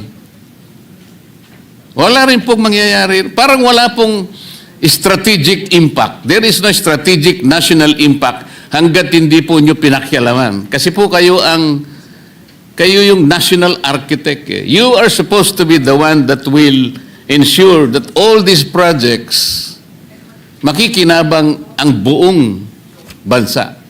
The national impact is more important than the regional or even the myopic impact that it may probably give to a certain locality.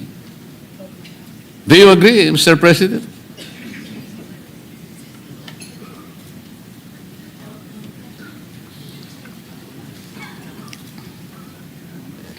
Yeah. So, Mr. President, under the new charter of DepDev, master planning of various sectors will be under the ambit of DepDev. So meaning they will now oversee the master planning of, for example po, itong mga flood control projects, different river basins, and to make sure that the culture of planning is implemented and practiced in different, across different agencies, Mr. President. So not only on paper, but really on action. No? So paplano, then they will allocate, they will program the plans, and then after that, allocate funds to implement the plans. Is it safe to assume, Mr. President, that the DepEd started with the next year budget? Parang dumaan na po sa inyo ngayon lahat yung naipundar na mga projects, more specifically flood control and the more critical projects. Nagsimula na po ba tayo dito sa budget na pinag-uusapan natin ngayon? O magsisimula pa lamang kayo? Mag-umpisa pa lang po. Sa mga katwid, yung 2026 budget, Mr. President, kanya-kanya pa rin. Well, Mr. President, for 2026, wala na pong flood control projects. Dahil nga ho, kung wala pong master plan, wala pong flood control ho tayong lalagay. At doon po sa mga ibang sectors na kailangan rin po ng plano, yun po yung inuumpisahan ho nila. Marami ho kailangan ng plano kasi dami ho tayong ginagastos eh. No, so kailangan ho talaga ng isang sectoral plan, Mr. President. Kaso po, hindi lang flood control ang pinag-uusapan natin, mga road networks natin, mga bridges, lahat po ng infrastructure. Ang problema pa nga dyan, kung wala na tayong flood control, paano kung talagang kailangan proteksyonan ng komunidad ngayon? Dahil sa takot ngayon natin na baka masangkot na naman ang marami, wala na talagang ilalatag sa flood control. Paano kung talagang ang isang komunidad lagyan dapat ng flood control sapagkat darating na naman ang maraming unos ng buhay? Sino ngayon ang magliligtas sa buhay ng mga komunidad? Dahil sa takot natin, bigla na lang tayo nagpasya. Wala na munang flood control sa 2026 budget, who is going to assure us that our community will be shielded despite the lack and absence of flood control. Mr. President, hindi naman po sa walang flood control dahil meron pa hong approximately 150 billion na natitira sa flood control na i-implement po sa 2026. In fact, marami hong hindi ho na i-implement. No? Kaya ho ngayon, bago ho i-implementa ho, talagang pinag-aaralan muna ngayon ng Department of Public Works. Kasi po, so may sabi nyo- pondo naman ho, Mr. Chairman. It's just hindi lang nila ini-implement dahil natuklasan po ni Secretary Dizon na marami rin po palang mga flood control ni plano o program of work, wala. So yun po ang inaayos ho nila. Yun nga po, kasi sabi po nyo, wala ng flood control, meron pa pala. So, Sa natitirang pondo. Pero po yung bagong pondo for 2026, wala na ho. Zero ho siya. at saka po, Mr. President, initially, ang dami po namin nakita na talagang yung sa sistema po ng pagpapatupad ng mga projects na yan, pinakamarami sa flood control at iba't iba pa. Napansin po namin kasi na talagang namamanipula po talaga doon pa lamang sa NEP phase pa lang eh. Kagaya po ng nausisa namin nung tinatanong po natin si Secretary Pangandaman, katabi niya ron si Undersecretary Catalina Cabral. Napansin ko po kasi na yung ibang expenditures, for example, ng DPWH, yung pong tinatawag nating STOs, at saka lalong-lalo na yung PAPs, Madam Secretary, talagang there is a determined effort na yung ceilings na nilagay po ng DBM sa NEP, talagang binabawasan nila eh. I was able to note at least two expenditures, yung STOs and the PAPs. Meron pa nga pong isang taon doon 2025, yung nilagay po ninyong ceiling, inalis nila, ginawa nilang zero sa GAA. Ang medyo napansin ko rin po ron, sinulatan niyo po sila eh. And in that letter, sabi ninyo, we repeatedly remind you that please strictly adhere to the ceilings established by us kasi pinag-aralan namin ito eh. But they continuously, binabawasan talaga at lumilitaw po, nakita natin kung saan nila nilalagay. Do sa convergence projects, these are the modern pork barrel. Meron silang SSP, meron silang CCSP, may SDM4, may BIP, lahat-lahat. Maliban pa sa convergence projects na ina-undertake ng ng iba't ibang mga ehensya, katulad ng Roll-It, katulad ng TICAS, blah, blah, blah. Dito po na ilalagay, dito na isi-switch yung nakukuha, nare-reduce doon sa mga NEP na nilagay ninyo, na ilalatag nila sa ibang ano. Ito yung sistema po na dapat ay nakita nating lahat. Yun pong Maharlika Investment Fund, Mr. President, ito po ay pinag-isipan at nais sa batas 2 taon na nakararaan. Are the promises of the Maharlika Investment Fund fulfilled, Mr. President?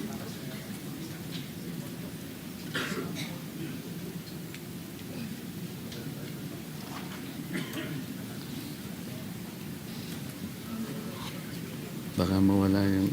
Hindi, ilagay mo din sa...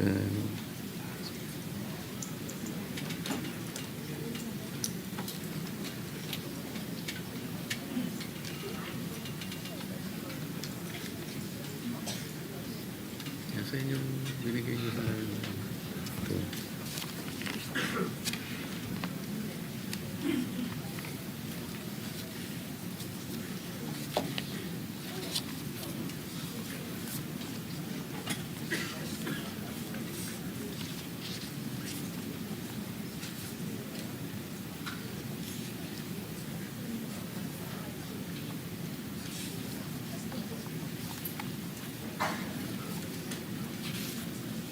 Hindi yung Maharlika yung binigay mo sa akin kanina. Saan?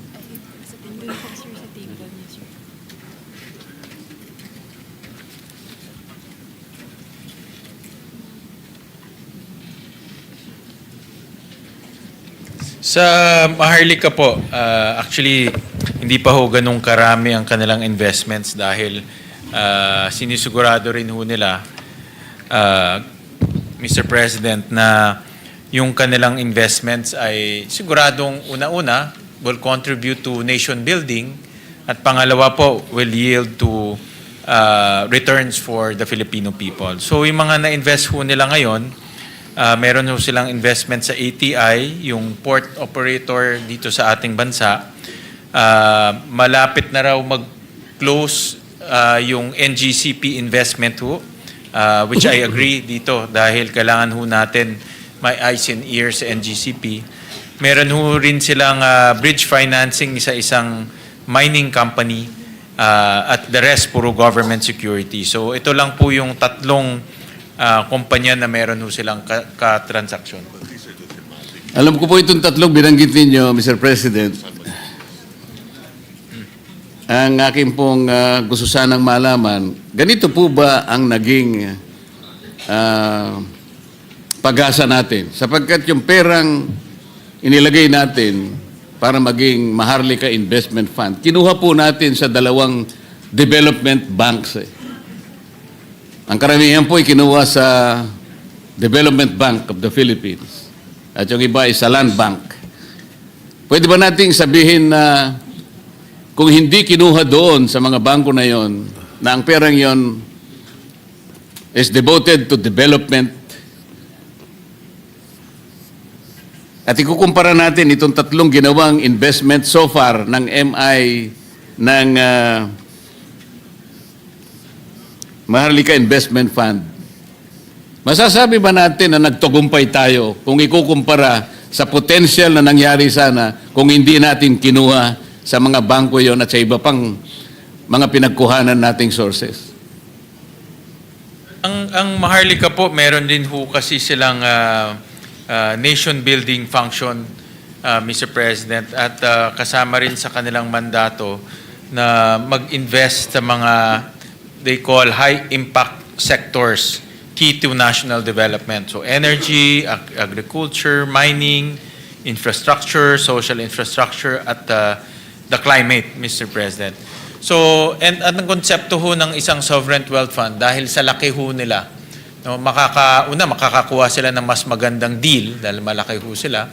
At pangalawa ay makaka-invest ho sila sa mga sektor na hindi kaya po mag-invest yung mga bangko. Kasi yung Development Bank, DBP at Land Bank, mga bangko ito, so pautang lang.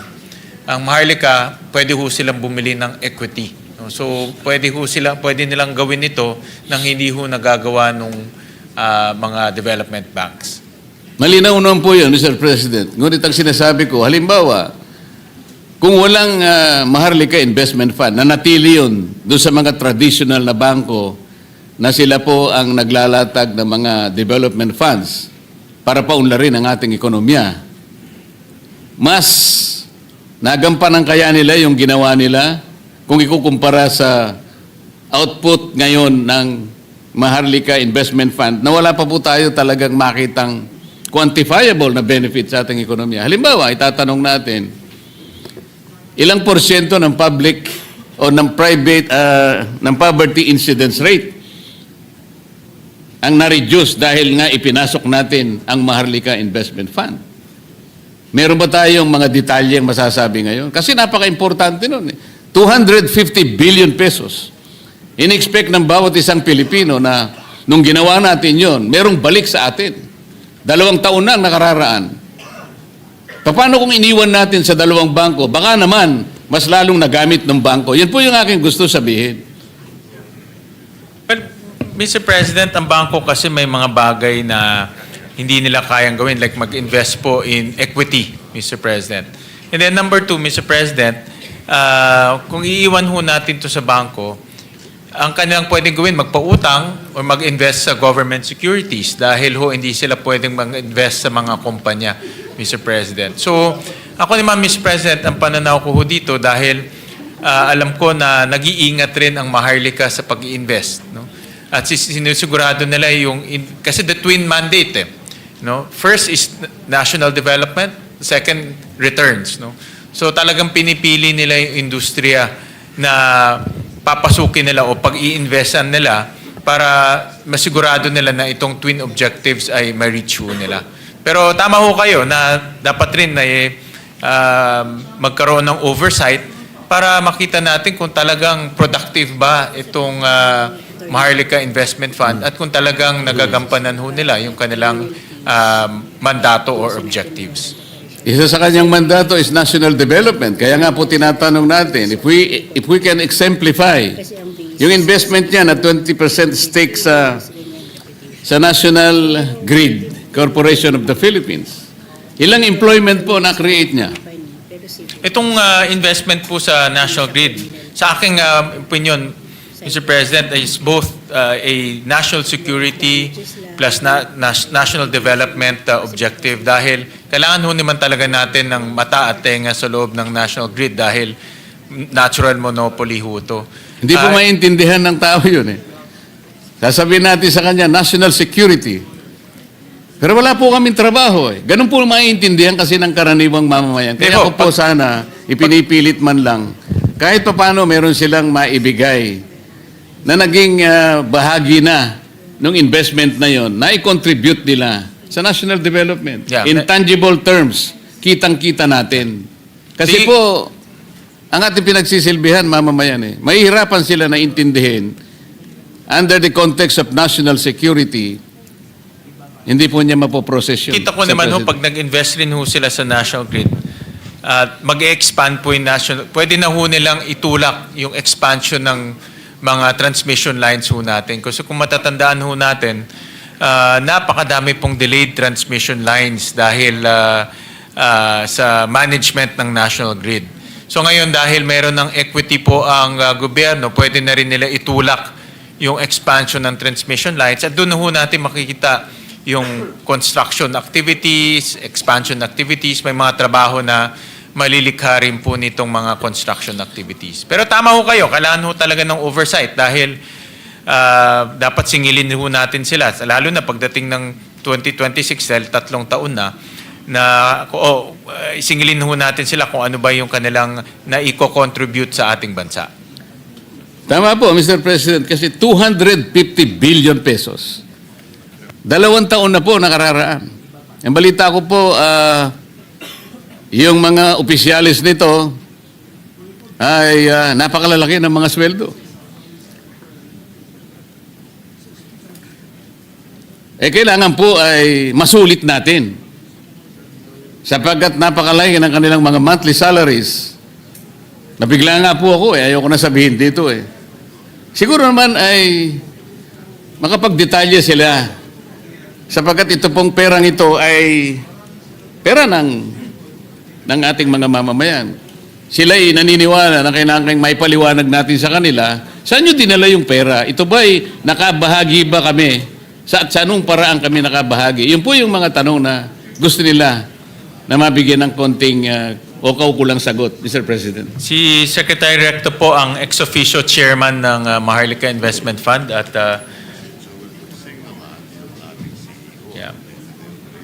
at nakikinig ho siya na sinisingil na ho siya ng Senado at ni Senator Marcoleta kung ano na po ang contribution ng Maharlika Investment Fund sa ating bansa. Ang sinisingil ko po, Mr. President, yung CEO, hindi po yung chairman. Well, yung management, the board and the management, Opo. Mr. President. Ay pupunta na po ako to sa sinasabi ko kanina na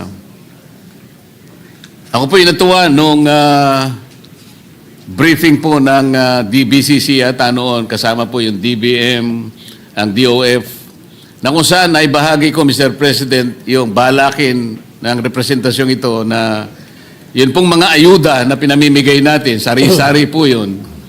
May AKAP, may AIX, may TUPAD, may MAIP, may kung ano-ano. E nakwenta namin ni Secretary Recto 194 billion pesos for 2025. Hindi naman natin masyadong mapiho kung talagang yun ang naibigay talaga sa kinauukulan. May record, ngunit talagang hindi natin matukoy talaga ano ang ibinunga sa mga nakatanggap kung ilan man. Kaya naimungkahi ko po na in-index ko na lamang po sa sa paggamit ng elektrisidad Doon nga sa bill ko, sabi ko kung ang isang tao ay if a household consumes let's say 200 kilowatt hours per month, yun po i-subsidy na natin yun, libre na natin yun. Ang mabe-benefit po nun ay about 5.5 million households, approximately 25 to 27 million poor Filipinos. Ako po inatuwa sa Secretary Recto, sinuportahan niya po yun. Sabi nga niya, dadagdagan pa natin yan. Ang pangalawa po, Mr. President, ay minungkahi po namin na tanggalin na rin natin yung 12% VAT sa sale ng electricity. Mr. President, ako po ay gumawa ng isang madali ang pag-aaral. Tinangka ko pong hanapin kung merong correlation po yung gross value added ng manufacturing at saka yung taxes on production on imports and taxes on income and wealth. Pero dito, ang sinasabi ko lang po, yung 12% VAT sa electricity. At ano naman po ang correlation niya sa export ng ating bansa. Lumilitaw po merong positive correlation. Ang ibig sabihin po, pag na-reduce pala yung VAT, ang pinilalaban ko lang mo, initially po ay sa elektrisidad lang.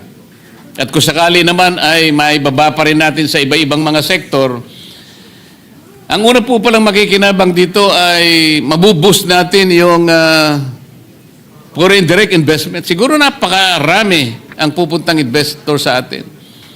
At pati manufacturing sector na ngayon po ay lethargic. Alam naman po natin.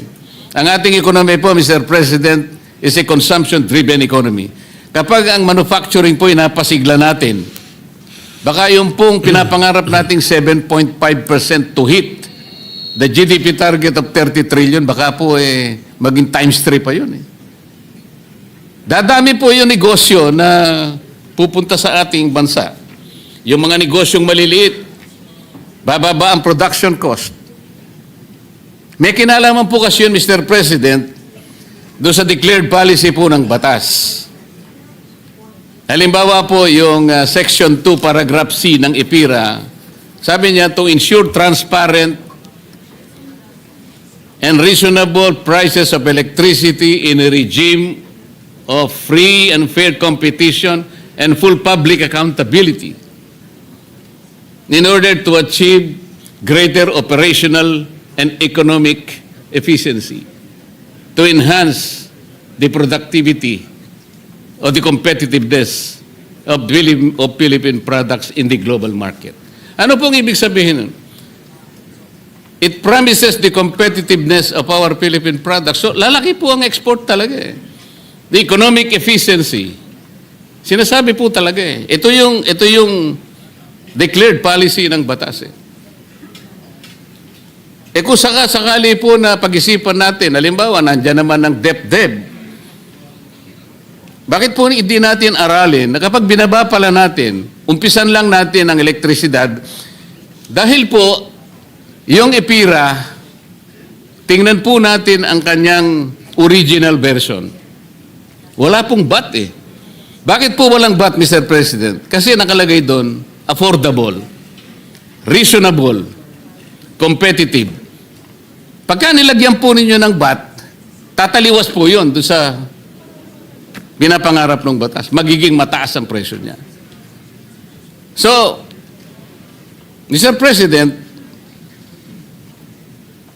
kailangan po nating sundan yung layunin ng batas. Affordable, competitive, reasonable, fair. Ayun po yung sinasabi. Sa Tagalog po, mura.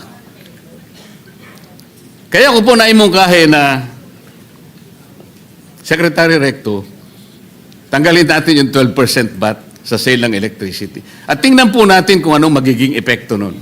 Sa aking palagay po, because I found correlation between reduced taxes at doon sa paglaki po ng gross value added ng manufacturing. Ang manufacturing po ang kailangan nating pasiglahin. Ito po from several decades now, ito po yung lethargic, ito po yung dormant, ito po yung nasa doldrums talaga. At kung ito po ay mapasigla natin, marami pong trabaho makikreate, maraming negosyong tatayo. And we will arm our people with increased purchasing power. Lalaki po yung kanilang personal disposable income. Marami silang mabibili. Lalaki po ang sales ng lahat na mga gustong magtinda. And this is understandable. Why don't we look at this scenario, Mr. President? Mr. President, ang estimate na mawawala sa collection natin is about 45 billion pesos. Pero naiintindihan ko po yung punto ng ating kasamahan si Senator Marcoleta na pwede naman ho ito ipalit dahil mumura yung kuryente, dadami yung industriya. Pag dumami yung industriya, dadami yung trabaho, maraming magbabayad ng income tax. Yes, Mr. President. Baka ang mangyari, mapapalitan naman ng 450 billion pesos. So nawalan kayo ng 45 billion pesos, nadagdagan tayo ng 450 billion pesos.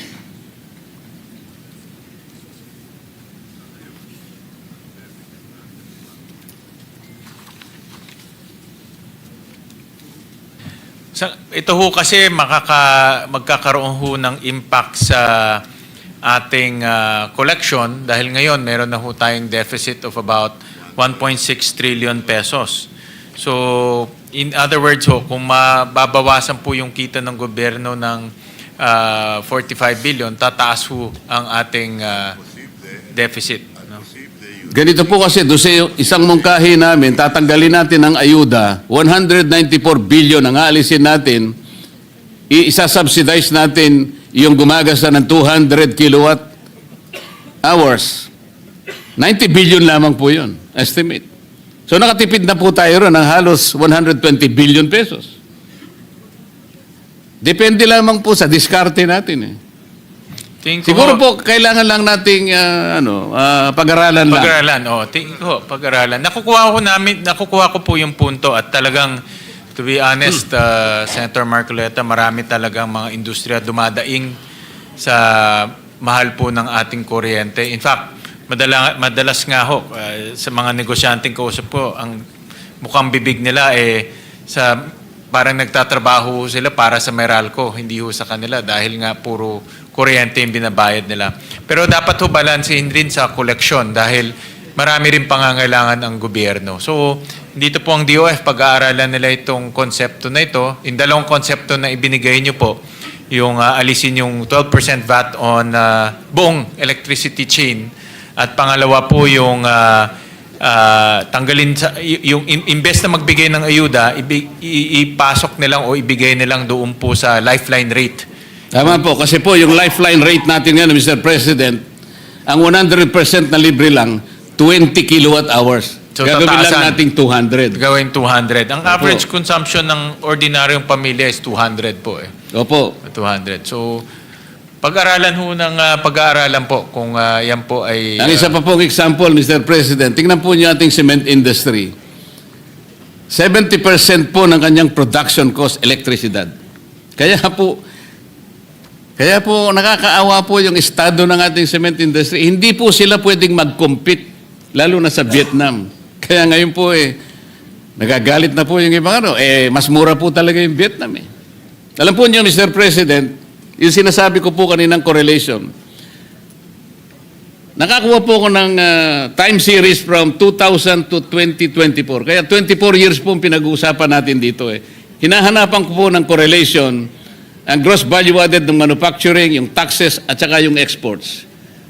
Ibibigay ko po sa inyo ito para maaari po Sige niyong po. tingnan, maaring nagkamali po ako. Kung ako po nagkamali, ay gusto ko naman pong i-correct ninyo ako. Ngayon, kung meron naman pong konting may tutulong, baka sakali po, sapagkat ito po ay halos 25 years po na time series po ito. Maganda ho yan dahil as a basic concept talagang yan po ang daing ng mga negosyante ho natin. Mahal po ang presyo ng kuryente ho sa atin.